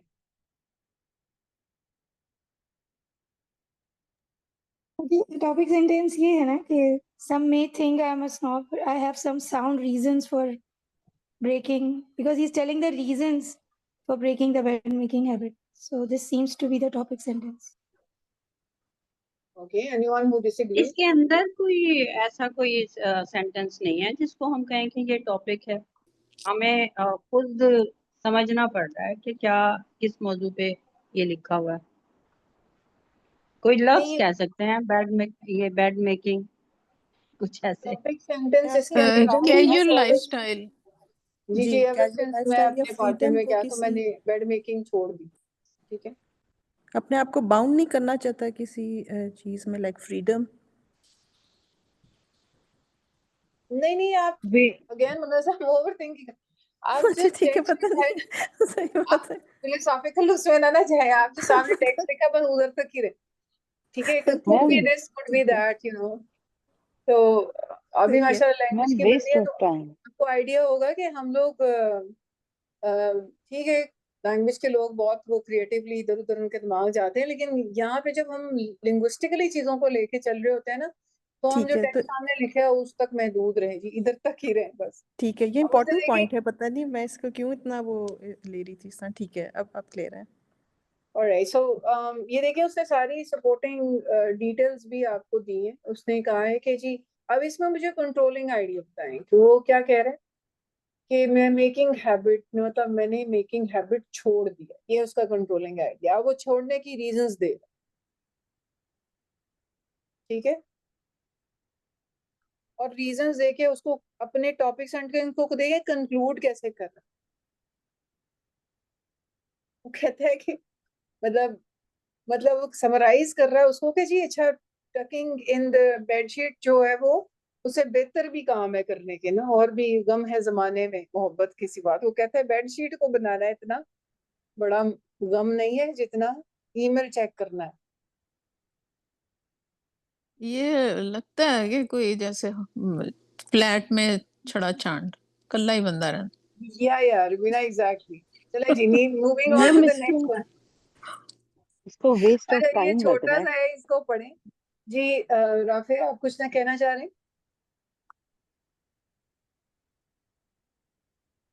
इरम देखिए सॉरी, राइट मेरे अवे कितनी बेसिक चीज और अपना बताया। हम देखिए उसने हमारे पूरे पूरे अंदर दिमाग के पता नहीं कौन से हिस्से हिला दिए। नहीं, ओवर थिंकिंग नहीं करनी भाई।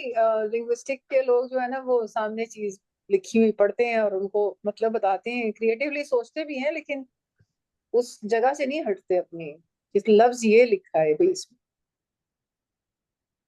ठीक है। अच्छा जी, ये पैराग्राफ छोटा सा है, इसको करें।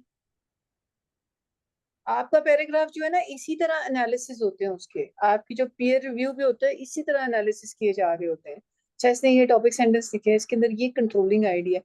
अब मैं अब लोगों के साथ ना शेयर नहीं कर रही होती, मैं डिसहार्टन नहीं करना चाहती लोग। मैंने अपने फीडबैक देने छोड़ दिए।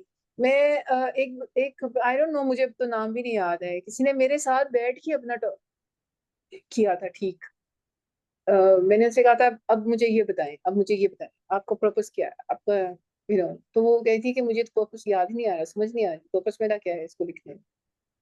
तो मैंने कहा आप पर्पस क्लियर करें, ये मुझे बताएं कि इस पर्पस के लिए क्या पैटर्न मोस्ट अप्रोप्रिएट है।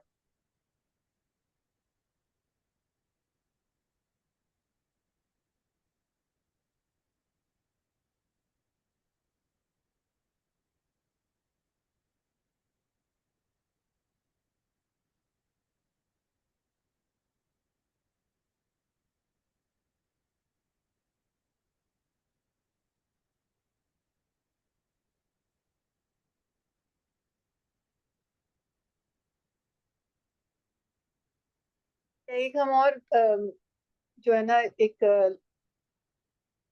कोर्स प्रिपेयर कर रहे हैं क्रिटिकल रीजनिंग के ऊपर। तो फिर आपको जो है ना, मतलब ये जो होता है ना, प्रीमिस क्या है इसके अंदर, है भी कि नहीं है, कोई आर्ग्यूमेंट दिया भी हुआ है कि नहीं, कोई कंक्लूजन दिया हुआ है कि नहीं, इन्हीं, जिस तरह मैं आपको कह रही हूँ ना, लफ्जों पे गौर करें। ये इसमें लफ्जों तो पे है गौर कंक्लूड।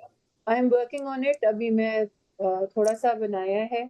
मैं उसके ऊपर जरा थोड़ा सा और काम कर लूँ, तो फिर मैं आपके साथ वो जो है ना, वो भी हम साथ साथ फिर थोड़ा थोड़ा करके करते जाएंगे। एक ओवरव्यू आज थोड़ा सा आपको दूंगी, टाइम हमारे पास बच गया था, लेकिन ये खासा टाइम कंज्यूमिंग है।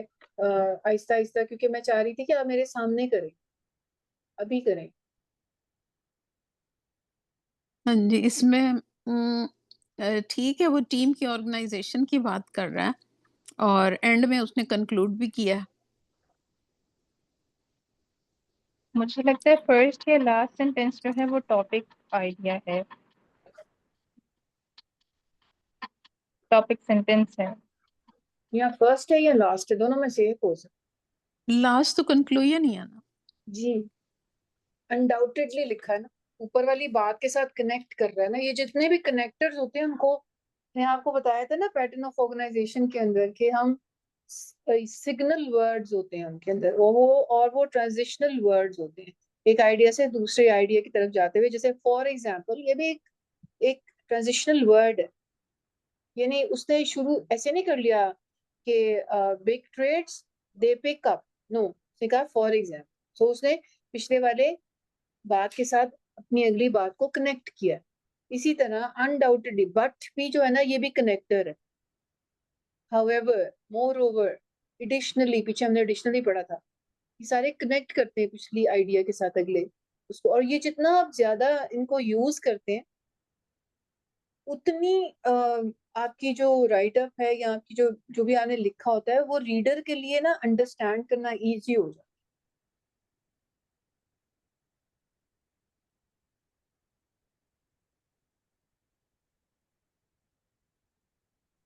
इसमें कंट्रोलिंग आइडिया क्या होगा? How to build up a strong team. है। आई एम सॉरी हादिया, आपकी आवाज बहुत कम है, या दूर से आ रही है मुझे।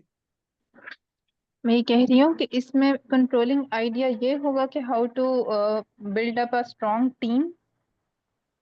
कंट्रोलिंग आइडिया, अच्छा एक मिनट। हाँ जी, ये उसने ना आपको बताया है कि वेल बिल्ड टीम क्या होती है, और अगर वाइकिंग थी, ठीक है, तो वो वेल बिल्ड टीम टीम क्यों थी। साथ ही उसने सिलेक्शन ऊपर ना साथ ही क्राइटेरिया पे। एग्जांपल भी दे दिया है। उसने कहा है कि वो वाइकिंग जो थे वो वेरी वेल बिल्ड टीम, और उसने बिकॉज कह के आगे आपको रीजन भी दे दिए, because of the draft and some big trade. अब वो आगे ये ड्राफ्ट और ट्रेड के बारे में आप दो दो चीजें उसने कहा है, बिकॉज ऑफ द ड्राफ्ट एक चीज, एंड बिग ट्रेड दूसरी चीज। अब for example they picked up the players like Chuck Foreman, ठीक है, कॉलेज ड्राफ्ट से। फिर but perhaps more importantly they pulled off some coups like the Tarkenton trade 19 से। अब ये देखिए उसने दो एग्जांपल दिए हैं यहाँ पे, बिग ट्रेड के भी और ड्राफ्ट के भी, ठीक है। फिर उसने कहा कि अनडाउटेडली उसको रिफ्रेश करके उसी तरह प्रोफेशनल फुटबॉलर्स, अब वहां पे वेल बिल्ड टीम नीचे professional footballer, well build team होगी तो प्रोफेशनल फुटबॉलर्स होंगे, तो समराइज कर दिया इन अदर वर्ड्स। आगे चलते हैं। अब यहाँ पे देखे ना उसने ये कौन सा पैटर्न यूज किया है सर, पैटर्न ऑफ ऑर्गेनाइजेशन कौन सा यूज किया। सिलेक्शन रिजेक्शन इस और तरह का। भी है और नहीं देखिए ना, इसने ये आपने पढ़ा है कंपेयर कॉन्ट्रास्ट है, क्रोनोलॉजिकल है, प्रॉब्लम सॉल्यूशन है, बताइए कौन सा वाला। ये कॉज एंड प्रॉब्लम इफेक्ट भी है सॉल्यूशन भी और हो सकता है, नहीं यानी नहीं, जो प्रॉब्लम उसका तो कोई नहीं है, अभी मसला नहीं मेरा है मतलब जो उसका जो उसने अपना टारगेट बनाया उसके लिए उसने वो चूज किया ऐसे।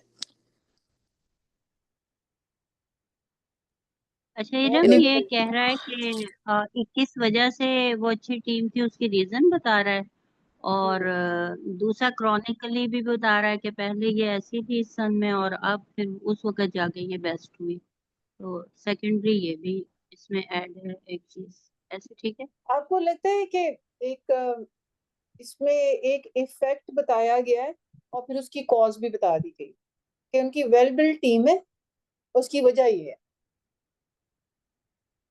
यानी फुटबॉल प्लेयर। या कि वो ड्राफ्ट है और बिग ट्रेड इन्वॉल्व, आगे उसकी एग्जांपल दे रहा। हाँ तो मतलब वो एक जैसे उसने अपने एक टारगेट सेट किया हुआ था उसके मुताबिक उसको जो फिट मिली वो उसने सिलेक्ट कर ली, या या वो क्राइटेरिया को सिलेक्ट कर लिया उसने। नहीं नहीं रुबीना, इसको इस तरह नहीं देखना, आप देखें इसको इस तरीके से, जैसे मैंने अभी आपको बोला ना कि उसने एक इफेक्ट बताया है कि जी हमें एक वेल बिल्ड टीम नजर आ रही है, वेल बिल्ड टीम मौजूद है, और वो वेल बिल्ड टीम क्यों है, उसकी कॉज है, उसकी वजह है। तो ये यहाँ पे आपको एक इफेक्ट बताया गया है, फिर पीछे जाके उसकी कॉज भी बता दी गई है कि उसकी वजह ये है, ठीक है। ठीक है। तो इसको ना होलिस्टिकली चीजों को देखें, एक एक पॉइंट नहीं उठाएं। हमें हमें नहीं फोरमैन के बारे में जानना और हमें किसी और के बारे में नहीं जानना, हम ओवरऑल स्ट्रक्चर देख रहे हैं उसका, अच्छा ठीक है। ठीक है। हम्म अच्छा जी, अब अगला देखिए। अच्छा इरम एक और बात जो आपने यहाँ कही है वो बहुत ध्यान में रखने की बात है, जिस वक्त हम आर्टिकल लिख रहे होते हैं अक्सर हम ना ये वाले जो वर्ड्स होते हैं जुमले के शुरू में, that is why, hence, therefore, but, because, ये हम नहीं इस्तेमाल करते, उसकी वजह से सीक्वेंस नहीं लग रहा होता और रेलेवेंस नहीं लग रही होती। अक्सर मुझे जब कोई भेज रहा होता है ना आर्टिकल, तो उसमें जो कमी होती है वो ये होती है कि वो जुमले उनके माइंड में तो कहीं वो कनेक्ट कर रहे होते हैं, लेकिन रीडर्स के लिए वो वो बिकॉज, बट और इस तरह करके ज्वाइन नहीं कर रहे होते, ये जो अभी आपने बोले थी बातें। जी, तो ये सीक्वेंस के लिए बहुत बेहतरीन होता है कि आप इस तरह जुमलों को कनेक्ट करें, जो आपका ख्याल अगली है, अगली तो क्लास में फिर हम इसकी उसकी प्रैक्टिस सारा। करा देंगे। जी। देखिए उम्मे मोहम्मद, असल बात ये है कि ये जो, अगर तो आपको अपना पैटर्न पता है ना कि आप किस पैटर्न पे चल रहे हैं, तो उसके मुताबिक आप अल्फाज इस्तेमाल करते हैं। इसीलिए मैं पैटर्न की भी पूछ रही हूँ कि कौन सा पैटर्न है जी। अगर आपको पैटर्न आइडेंटिफाई नहीं करना आ रहा तो फिर आपको ये वर्ड्स जो इनको हम ट्रांजिशनल वर्ड्स कहते हैं, ट्रांजिशन कहते हैं एक आइडिया से दूसरे आइडिया की तरफ आना। तो बीच में कोई ऐसा वर्ड लिख देना ताकि जिस तरह फाइनली, फर्स्ट, सेकंड, थर्ड, इस तरह के रीजंस देना। ये जो चीजें हैं ये आपको उसी वक्त पता होगा कि हाँ ये क्रोनोलॉजिकल ऑर्डर में है, ये प्रोसेस बताया गया है, ये कॉज एंड इफेक्ट है। तो फिर आप चैट को बोले कि मेरा जो ऐसे है ना वो कॉज एंड इफेक्ट का है, तो मुझे सारे निकाल दो कि कौन से वाले डालूं, मैं यहाँ पे कौन सा इस्तेमाल करूं, वो आपको निकाल के दे दी। लेकिन अगर आपको पैटर्न ही नहीं पता अपना, तो फिर आपके लिए ये चूज करना जो है ना वो बाज का लोग गलत चूज कर देते हैं। वो होता सिमिलैरिटीज वाला है और वो कॉन्ट्रास्ट के लफ्ज इस्तेमाल कर रहे होते हैं। तो इसीलिए पैटर्न अपना, राइटअप का पैटर्न आपको पता होना चाहिए कि मैंने ये पैटर्न के शुरू में ये लिखा है और फिर बीच में मैंने ये पैटर्न इसका चेंज किया है, वहां पे दो जुमले लिखे हैं तो उनको आपस में जोड़ना है क्योंकि वो क्रोनोलॉजिकल ऑर्डर वाले, और इस तरह से।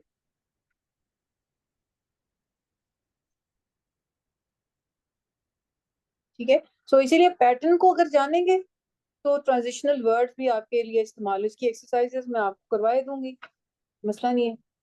ये वाला वर्ड यहाँ क्यों है, कॉन्ट्रास्ट के लिए कौन से अल्फाज इस्तेमाल होते हैं, इस पैराग्राफ के अंदर मैं आपको एक्सरसाइज कराऊंगी। इस पैराग्राफ के अंदर ये ट्रांजिशनल वर्ड है, इनको ऐड करो, कौन सा वर्ड किधर मोस्ट अप्रोप्रिएट सूट कर, क्यों। ट्रांजिशनल वर्ड्स की एक्चुअली ना हमारे स्कूल कॉलेजेस में प्रैक्टिस भी नहीं करवाई जाती, इसीलिए जो हमारे राइटअप होते हैं उनमें कोहेरेंस लैक कर रही होती है, क्योंकि हम एक आइडिया से एकदम से जंप करके दूसरे पे चले जाते हैं। बीच में वो ये जो ये कहते हैं ना, आपने छत से नीचे छलांग लगा दिया, वो छत से नीचे सीढ़ियों से आओ भाई, छलांग ना लगाओ। वो जो सीढ़ियां है ना वो ट्रांजिशनल वर्ड्स है। ठीक है जी, ये वाला पढ़ें और उसके बारे में बताएं, ये इजी है। हाँ जी, ये तो सिंपल सा लग रहा है। जी जी जी बस ये मैं एक पढ़ कंट्री का कनाडा का बता रहे हैं और उसमें जो उसके क्यों सिलेक्ट कर रहे हैं उसके पॉजिटिव सारे पॉइंट्स हैं कि तो ये बताइएगा कि फैसिलिटीज ये हैं और पाए पाए में से कौन सा पाए है, पाए में से कौन सा। इंफॉर्मेशन वाला ही है। Okay, good good Rubina. Thank you. ये तो प्राइमरी पर्पस हो गया, सेकेंडरी पर्पस कोई नजर आ रहा है आपको। हम ना, अगर इफ यू आर देयर, परसों मैं लोगों के मैसेज नहीं पढ़ पाती, आप प्लीज वो मैसेज भी पढ़ लें कि कोई somebody is asking question। जी मैं बस अभी रिकनेक्ट किया मैंने, तो पुराने मैसेजेस तो मुझे नहीं दिख रहा, मैं देखती हूँ बस। जी परसों पढ़ना। क्वेश्चंस एज सच मैं चैट देख रही हूँ, अभी तो कोई सवाल ये नहीं है। परसुएट भी कर रहा है ना कि ये बड़ी अच्छी प्लेस है तो आपको यहाँ पे आना चाहिए, रहना चाहिए। ओके।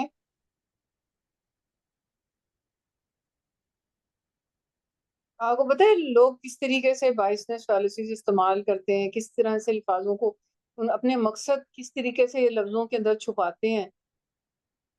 ये आप पैटर्न देखिए इनके अंदर, उनके पर्पस को जानने की कोशिश करें। पर्पस के अंदर हमने फैलेसी और बाइसेस इसीलिए करवाए हैं क्योंकि बाज दफा लोग इनको इस्तेमाल करते हुए अपने पर्पस को फुलफिल कर रहे होते हैं।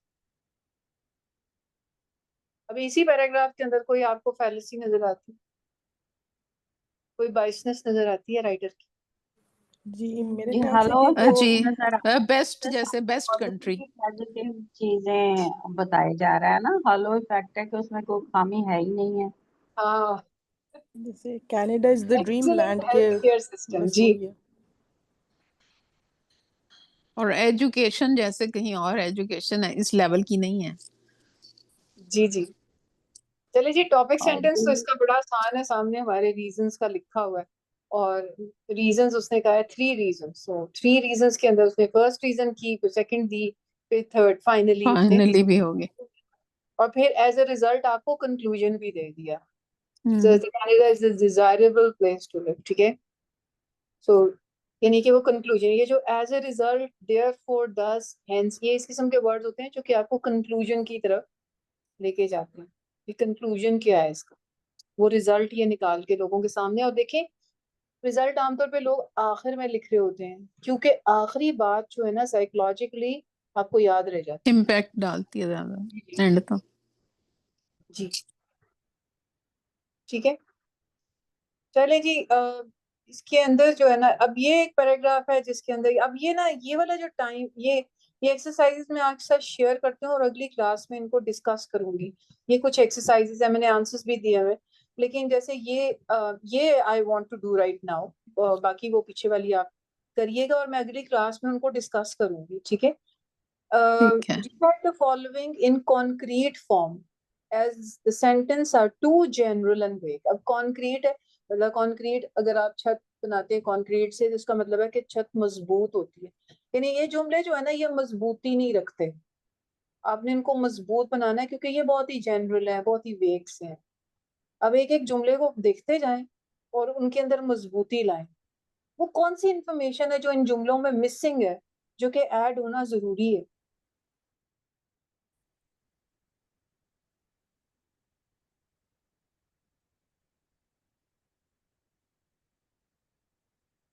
अब ये वेग सा बताया हिल स्पॉट तो कोई एग्जैक्ट बताना चाहिए था ना, जैसे फर्स्ट सेंटेंस है ओके तो मतलब उससे फिर सही पता चल। और ये राइटर नहीं बता रहे यहाँ पे सेकंड में। जी जी, कोई और भी बोले जी, कोई और भी बताएं।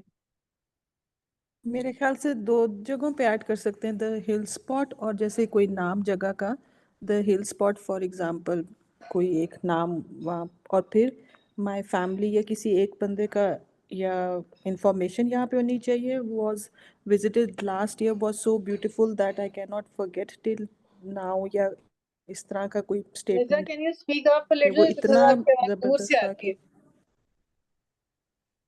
जी, मैं कही थी कि यहाँ 3 जगहों पे द हिल स्पॉट कॉमा जो एक कोई नाम उस लोकेशन का डाल सकते हैं, दे विजिटेड की बजाय माय फैमिली या जिस कोई इंफॉर्मेशन आ सकती है, visited last year was so beautiful या so breathtaking that I can not forget that till today, इस तरह के मतलब इतना वो उसकी मेमोरी के अंदर ही वो रह गया। ये जी 3 जी जगहों जी पे जी ऐड कर सकते हैं। अच्छा 5Ws 1H अप्लाई करें जी इनके ऊपर। जी ठीक है।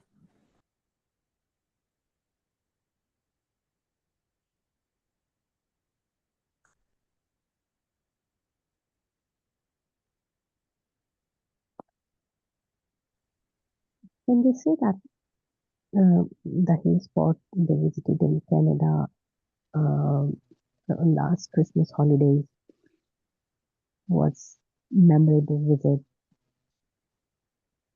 so I added like 3 things. Ji I'm sorry I missed everything that you said क्योंकि मुझे आवाज नहीं आ रही तो मैंने उठ के Okay. फैन ऑफ किया। जी जी बोलिए So when दोबारा। they say like that, the hill spot they visited in Canada last in last Easter holidays, it was epic adventure, and they visited last year was beautiful. Like if you add the why they visited and where they visited. जी बिल्कुल सही बात कही आपने। देखिए अब आप में से अगर किसी ने बिजनेस कम्युनिकेशन पढ़ी है ना, सिस्टर हम पूरे 5 इसमें लगाने हैं, W's और 8 नहीं, No, जो भी it's लग जाए। anything that is applicable, you know, जो है applicable होता है वही लगाते हैं, सारे नहीं आते क्योंकि उन्होंने एक जर्नल आपको बात की है, जर्नल की है बात, आपने उनको कॉन्क्रीट बनाना है, यानी कि उसको स्पेसिफिक बनाना है 5Ws1H के साथ जहां जहां जो चीज यूज होती है, ठीक है। अब ये जो हमारी जो बिजनेस कम्युनिकेशन चल रही होती है ना, आमतौर पर लोगों के साथ जब हम कम्युनिकेट कर रहे होते हैं तो हम अपनी ना बात को ना ऐसे नहीं छोड़ सकते कि मैं तुम ना ये मुझे अगले महीने के आखिर में ना ये वाला प्रोजेक्ट कंप्लीट कर दो। नहीं नहीं, हमें उसे बताना होता है अगले महीने का जो एग्जैक्ट डेट आखिर है यानी ना, वो बता। आखिरी 5 दिन होते हैं, वो आखिरी 5 दिन में कौन से दिन तुम मुझे अगले महीने के आखिरी दिन में लास्ट वीक में ये भिजवा दीजिएगा।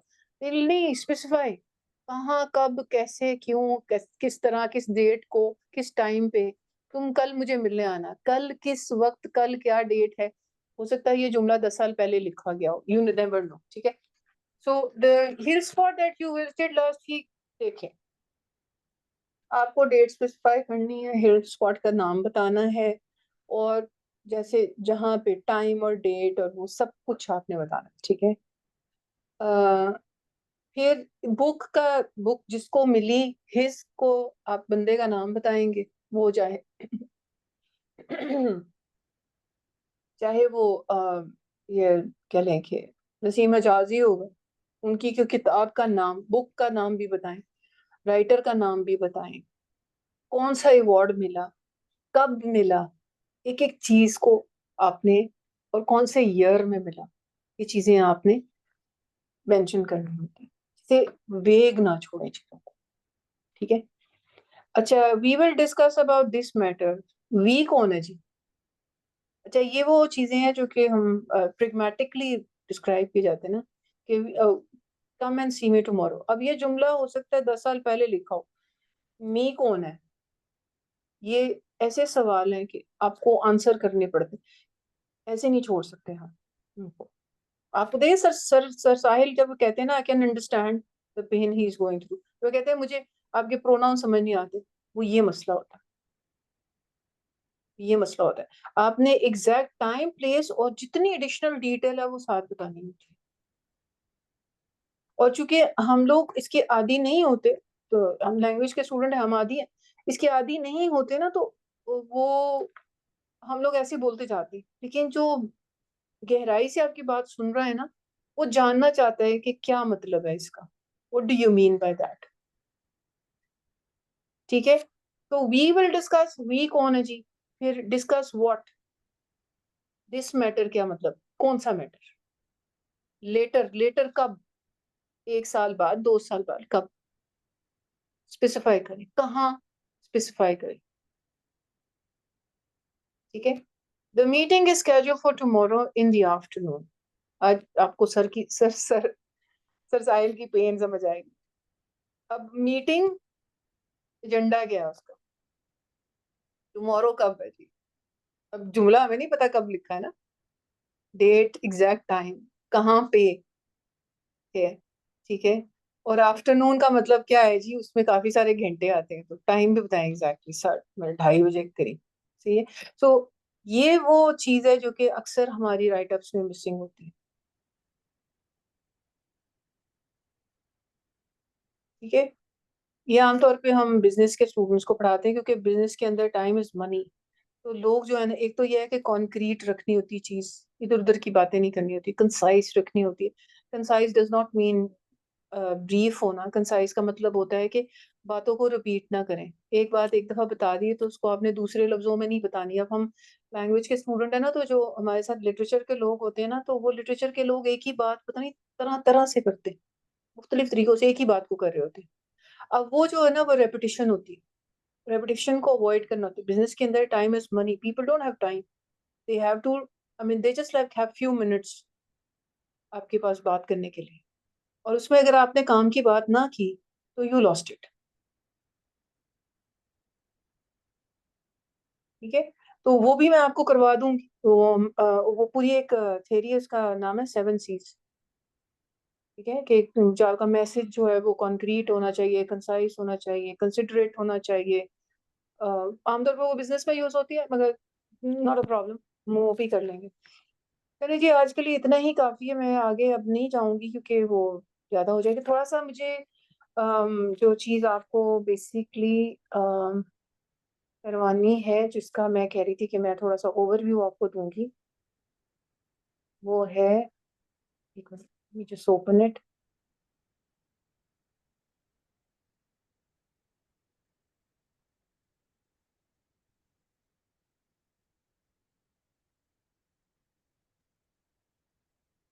ये चीजें भी प्लीज जरूर सीखें, ताकि आप दुनिया में किसी से भी कम्युनिकेट कर रहे हो ना, तो मतलब आपकी बात ना आपको उनकी और उनको आपकी बात समझ में आ रही हो। हम दीन इस्लाम के बारे में पढ़ते हैं, लेकिन ये चीजें भी जानना बहुत जरूरी है, क्योंकि फिर लोग कहते हैं कि इनको बस, ये तो मौलवी है, इनको तो पता ही कुछ नहीं है, इनको दुनिया का पता ही नहीं है। क्रिटिकल रीजनिंग के अंदर जो एक छोटा सा इंट्रोडक्शन है कि लैंग्वेज डिफरेंट मकसद के लिए इस्तेमाल की जाती है, या आपके सामने मकसद दिखे हुए हैं, story telling, expressing the feeling, emotion. आप अपने इमोशंस को एक्सप्रेस करने के लिए, अपने desires, emotions, to express your desires, emotions, feelings, but language is also used to conceal, to hide your desires and emotions and feelings भी होती है, ठीक। लेकिन हर जगह जो लैंग्वेज यूज हो रहा होता है वो रीजंस के साथ नहीं होता, ठीक है, उसके अंदर रीजनिंग नहीं होती। तो studying reasoning, identifying the features in language that shows reasoning is taking place is very important. अब ये जो मैं कोर्स बना रही हूँ, ये इसका टाइटल है क्रिटिकल रीजनिंग, ठीक है। ये इसके अंदर जो मैंने एक्सरसाइजेज ऐड करनी है, ये मैं हर ओवरव्यू है, सिर्फ आपको बताते जा रही हूँ एसेंस ऑफ एन आर्ग्यूमेंट क्या होता है, ठीक है। आर्ग्यूमेंट के अंदर कौन कौन से वर्ड्स आप ढूंढते हैं जिनके अंदर ये एक्सरसाइजेज हैं, एग्जांपल्स हैं बहुत सारी, कि आप इसको करें या फिर इसको बताएं, इसके अंदर कंक्लूजन क्या है, कंक्लूजन कहाँ नजर आ रहा है, वो कौन सा लफ्ज है, कि जो कंक्लूजन इंडिकेटर वर्ड्स कौन से होते हैं, जैसे सो हो गया, देयर 10 हो गया, देयर 4 हो गया, हेंस हो गया। ये ऐसे वर्ड्स हैं जो कि बताते हैं कि there is conclusion in the words, in the in the content, जो लोग बता रहे हैं, बोल रहे हैं। या सो जैसे ये एक एग्जांपल आपके हैं, he told us that he told us he was 42 but he has a daughter who is at least 30 years old, ठीक है। so he must be older than he says he is। ये जो so है ये result है, conclusion draw किया गया, ठीक है। तो ये लफ्ज टेक्स्ट के अंदर, जब पहले हम टेक्स्ट से शुरू करें, अगर इनको ढूंढना कि लोग बोलते हैं ऐसे, इन्होंने आपने आपने तो नतीजा ही अखज करके बता दिया, और आपने तो ऐसी बात कर दी कि मतलब आप तो नतीजे पे पहुंच गए। लेकिन चूंकि हमने जब प्रैक्टिस हम पहले इससे करेंगे टेक्स्ट के जरिए, उसके बाद हम वीडियोस की तरफ जाएंगे कि वीडियोस के एनालिसिस करें, देखें कि उन्होंने ये लफ्ज यूज किया है। देखिए मैं आपको बताऊं, आपको ये लैंग्वेज इतनी अल्लाह ताला ने ये इंसान को दी है, ये इतनी गहरी चीज है, गहरी है। आप इंटोनेशन पैटर्न हम कहते हैं लिंग्विस्टिक्स में, कि आपका लहजा जब आप बोल रहे होते हैं ना, आपका लहजा ऐसे अल्फाज आप इस्तेमाल करते हैं जिसके उस लहजे से आपको पता चल जाता है कि इस बंदे का ना इंफॉर्मेशन फोकस कहाँ पे है।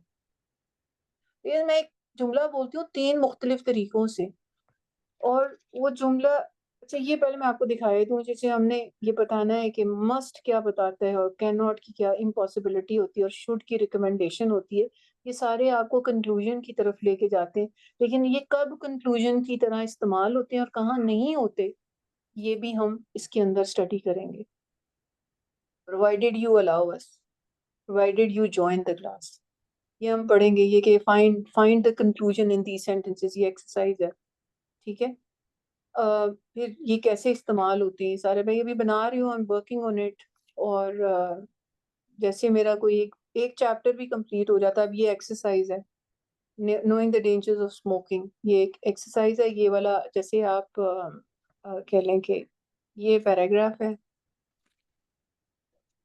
ये पैराग्राफ है, और इस पैराग्राफ के अंदर आपने ना चीजें ढूंढनी है, इंक्लूजन वो कैसे ढूंढनी है, ये सारी चीजें आपको अगर हम ये आप प्रैक्टिस के लिए ही बना रही हैं, या आप इसका आपका पर्पस वाकई वो सिलेबस है?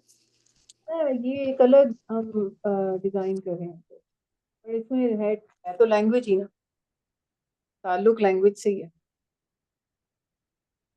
ठीक है। Identifying conclusion in an argument, क्या ये कंक्लूजन जो आपने ढूंढे हैं, क्या ये वाकई में आर्ग्यूमेंट है भी कि नहीं है। ये एक्सरसाइज आपके सामने लिखी हुई, इसके अंदर कंक्लूजन बनता भी है कि नहीं बनता। हर हर जो लैंग्वेज यूज होता है वो रीजनिंग के साथ नहीं हो रहा होता, कई जगह फैलेसी बायसेस यूज होते हैं और वो उड़ा के रख देते चीजें। और यहाँ पे तो खैर मैं आपको सिर्फ वो बताऊंगी कि ये लफ्ज जो है ना, इसका मतलब ये है। अगर राइटर ने या रीडर ने या स्पीकर ने ये बोला तो उसका ये मतलब निकल सकता है, ठीक है। ये इस तरह का है, ये अभी हम वर्किंग ऑन इट, अभी ये बन रहा है। आपने इसे कंपोज नहीं किया कहीं डिक्शनरी में या किसी चीज में, इसको समझ इन नहीं आएगा। चीजों को? इन हिट्स को आपने कहीं कंपोज किया? कैसे आप टाइम टू टाइम ये बताती हैं, तो इसको यानी कंपोजिट फॉर्म में कहीं ये हमें मिल सकता है, ताकि जब हम कर रहे हो तुम्हारे सामने और हम फर्स्ट टाइम जरा उसको केयरफुली चेक करें, फिर बाद में तो आदत हो जाएगी कुछ। बिना, ये पूरा कोर्स है, ये कोर्स है जो कि स्टेप बाय स्टेप आपको ना लेके चलेगा। ये तो मैंने सिर्फ ओवरव्यू के लिए अभी पहले चैप्टर पे मैं काम कर रही हूँ। अब इसके अच्छा। काफी ज्यादा, हाँ जी, इसके अंदर काफी डिटेल है। जब आपके सामने रिटन टेक्स्ट आएगा और उस रिटन टेक्स्ट को पढ़कर आप ओवरवेल्म ना हो, उसकी बायसनेस फैलेसीज और उसके जो रिजल्ट उसने निकाले हुए हैं वो क्यों निकाले ऐसे रिजल्ट, क्या ये रिजल्ट बनता भी है कि नहीं बनता, ये वाले अल्फाज इस्तेमाल आप आइडेंटिफाई तो कर सके कि इस बंदे ने ये क्या बात की है यार, ये इसका ताल्लुक भी है इससे या नहीं है। देखिए, ये तो हम क्रिटिकल रीजनिंग के ऊपर बात कर रहे हैं, लेकिन ओवरऑल जब हम बोलते हैं ना, जैसे हम कहें रोको मत जाने दो, तो इसको मैं दो तरीके से, रोको मत जाने दो, रोको मत बचाने दो। जाने दो, दोनों दफा मतलब बदल जाता है ना। हाँ जी, इंग्लिश, लफ्ज तो वही है, पॉज का डिफरेंस। जी, ये इंग्लिश में बहुत ज्यादा है, इसको हम इंटोनेशन पैटर्न करते हैं, इसको कहते हैं हम इंफॉर्मेशन फोकस वर्ड किसको रखा। जैसे एक जुमला लिखती हूँ, the boy is playing in the park. अब इसके अंदर कंटेंट वर्ड है, एक आपका बॉय, एक है प्लेइंग, क्योंकि बॉय जो है वो नाउन है, और एक है प्लेइंग है, ये वर्ब है, और वर्ब है। पार्क जो है वो भी आपके पास नाउन है। ये कंटेंट वर्ड्स है क्योंकि ये मीनिंग कैरी करते हैं। तो जो इंग्लिश के अंदर जो बोल रहे होते हैं, अगर आप जो भी इंग्लिश स्पीकर है, जो कि आप स्पीच सुन रहे हैं, सब जो आप उनको स्टडी करना चाहते हैं, तो आप देखें कि इंग्लिश के अंदर एक रूल यूज किया जाता है, the content word has to be stressed, यानी कंटेंट वर्ड को ऊंची आवाज से बोला जाता है। लेकिन ये ऊंची आवाज से बोला जाता है, लेकिन हम कहते हैं कि जो स्ट्रेस है ना, ये भी दो तरह की है, एक प्राइमरी है और एक सेकेंडरी है, ठीक है, प्राइमरी और सेकेंडरी। अब मैं बोलती हूँ, the boy is playing in the park, the boy is playing in the park, the boy is playing in the park. ये तीन तरह में हमने एक ही यस, तीनों में हाँ सही है। तीनों का मतलब मुख्तलिफ हो जाएगा। जब तीनों का यानी मुख्तलिफ होगा जिसको तो ज्यादा प्रोमिनेंट करना है उस पे फिर स्ट्रेस देंगे। जी, तो जिसको प्राइमरी स्ट्रेस मिलती है उसके अंदर राइट स्पीकर ने इंफॉर्मेशन छुपाई होती है, यस। कंसंट्रेशन फोकस होता है, ठीक है। Information, the boy is playing in the park, अगर मैं बॉय को स्ट्रेस कर रही हूँ, इसका मतलब है कि मैं लिसनर को कम्युनिकेट कर रही हूँ कि वो औरत नहीं है, वो मर्द नहीं है, वो लड़का है, बाकी सबकी नेगेशन हो रही है। फिर अगर मैं कह रही हूँ प्लेइंग इन द पार्क, को प्लेइंग को स्ट्रेस कर दिया, इसका मतलब है कि वो वहां काम नहीं कर रहा, वहां रिसर्च यस, नहीं कर रहा, वो तो खेल रहा है, नेगेशन आ रही है। फिर पार्क अंडरस्टैंड। को स्ट्रेस किया जा रहा है, तो पार्क के मतलब वो बच्चा जो है वो खेल रहा है, लेकिन नहीं पता कि कहाँ खेल रहा है, तो वो सड़क पे नहीं खेल रहा, वो पार्क में खेल रहा है। तो ये इतनी चीजें, मतलब आप देखें कि ये इस तरह की चीजें हैं कि जब हमें वीडियोस के लिए भेजा जाता है ना कि वीडियोस की करें, तो ये चीजें हमें अक्सर को पता नहीं होती और मीनिंग चेंज हो जाते हैं चीजों के। तो अब सेंटेंस में तो जाहिर है वॉइस वाला इसमें टोन नहीं होनी, तो उसमें फिर कोई सपोर्टिंग वर्ड्स या कोई ऐसे क्लूज देंगे कि जिससे वो लगे कि ये इस चीज पे वेटेज ज्यादा है, इसमें कम है। बिना आपका सवाल नहीं समझ में आया मुझे। ये जैसे हम बोलते हैं वो तो हमारे एक्सप्रेशन से अंदाजा हो जाता है कि हम किस चीज को ज्यादा इंपॉर्टेंस दे रहे हैं, किसको मतलब जैसे अभी 3 वर्ड्स आपने बोले, लेकिन अगर हम ये लिख रहे हैं, लिखने में तो ऐसे नहीं आएगा ना, तो फिर इसका मतलब है कोई सपोर्टिंग वर्ड्स जो क्लूज ऐसे होने आपको, चाहिए जो कि हमारी उस चीज को हाईलाइट करें।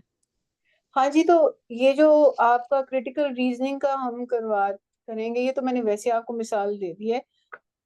जो क्रिटिकल रीजनिंग का है उसके अंदर यही चीजें, ये जो कि किस चीज को राइटर ने फोकस कर दिया, कौन सा लफ्ज आपको ये मीनिंग ड्राइव करने की तरफ मजबूर कर रहा है, या राइटर इस कंक्लूजन को ड्रॉ कर रहा है इससे, और वो उसका कंक्लूजन लॉजिकल है भी या नहीं, ठीक है, वो तो बात की बात है, लेकिन उसने कंक्लूजन ड्रॉ करके आपके सामने रख दिया है। लेकिन अक्सर ऐसा होता है कि राइटर ने वो जो कंक्लूजन इंडिकेटर वर्ड भी नहीं इस्तेमाल किए होते, यानी देयर फोर दस वगैरह नहीं इस्तेमाल करते कई दफा, वो वैसे ही देते हैं और इस तरह की डिटेल आपको देते हैं, और एग्जाम्पल ऐसी कोट करते जाएंगे जो कि आपको सोचने पे मजबूर कर देगा, या उस कंक्लूजन की तरफ सोचने पे खुद आप मजबूर हो जाएंगे कि इसने ये मिसाल दी, ये मिसाल दी, ये मिसाल दी, इसका मतलब है कि इसका ये है, तो आप ये कहना चाह रहे हैं, ठीक है। सही। सो लैंग्वेज का ये जो एस्पेक्ट है ना, ये भी आपको पता होना चाहिए। बाकी ये वाला जो होता है, इसके अंदर मैं आपको बता रही थी कि जैसे आपने 9/11 का वाक्य जो हुआ था, तो उसके अंदर भी ना इंग्लिश स्ट्रेस टाइम्ड लैंग्वेज है, यानी कि इसकी स्ट्रेस जो है वो टाइम्ड है। तो अगर आप हाइपोथेटिकली देखें कि एक बंदा है, उसने 1 सेकंड के अंदर द बोला है, और दूसरी से 1 सेकंड के अंदर इस बोला है, और 2 सेकंड के अंदर, क्योंकि 1 सेकंड नहीं, जो नेटिव स्पीकर ऑफ इंग्लिश होगा वो इसको भी इन द को, यहाँ से पता चल जाता है कि बंदा जो है ना नेटिव है, उसका एक रिदम होता है।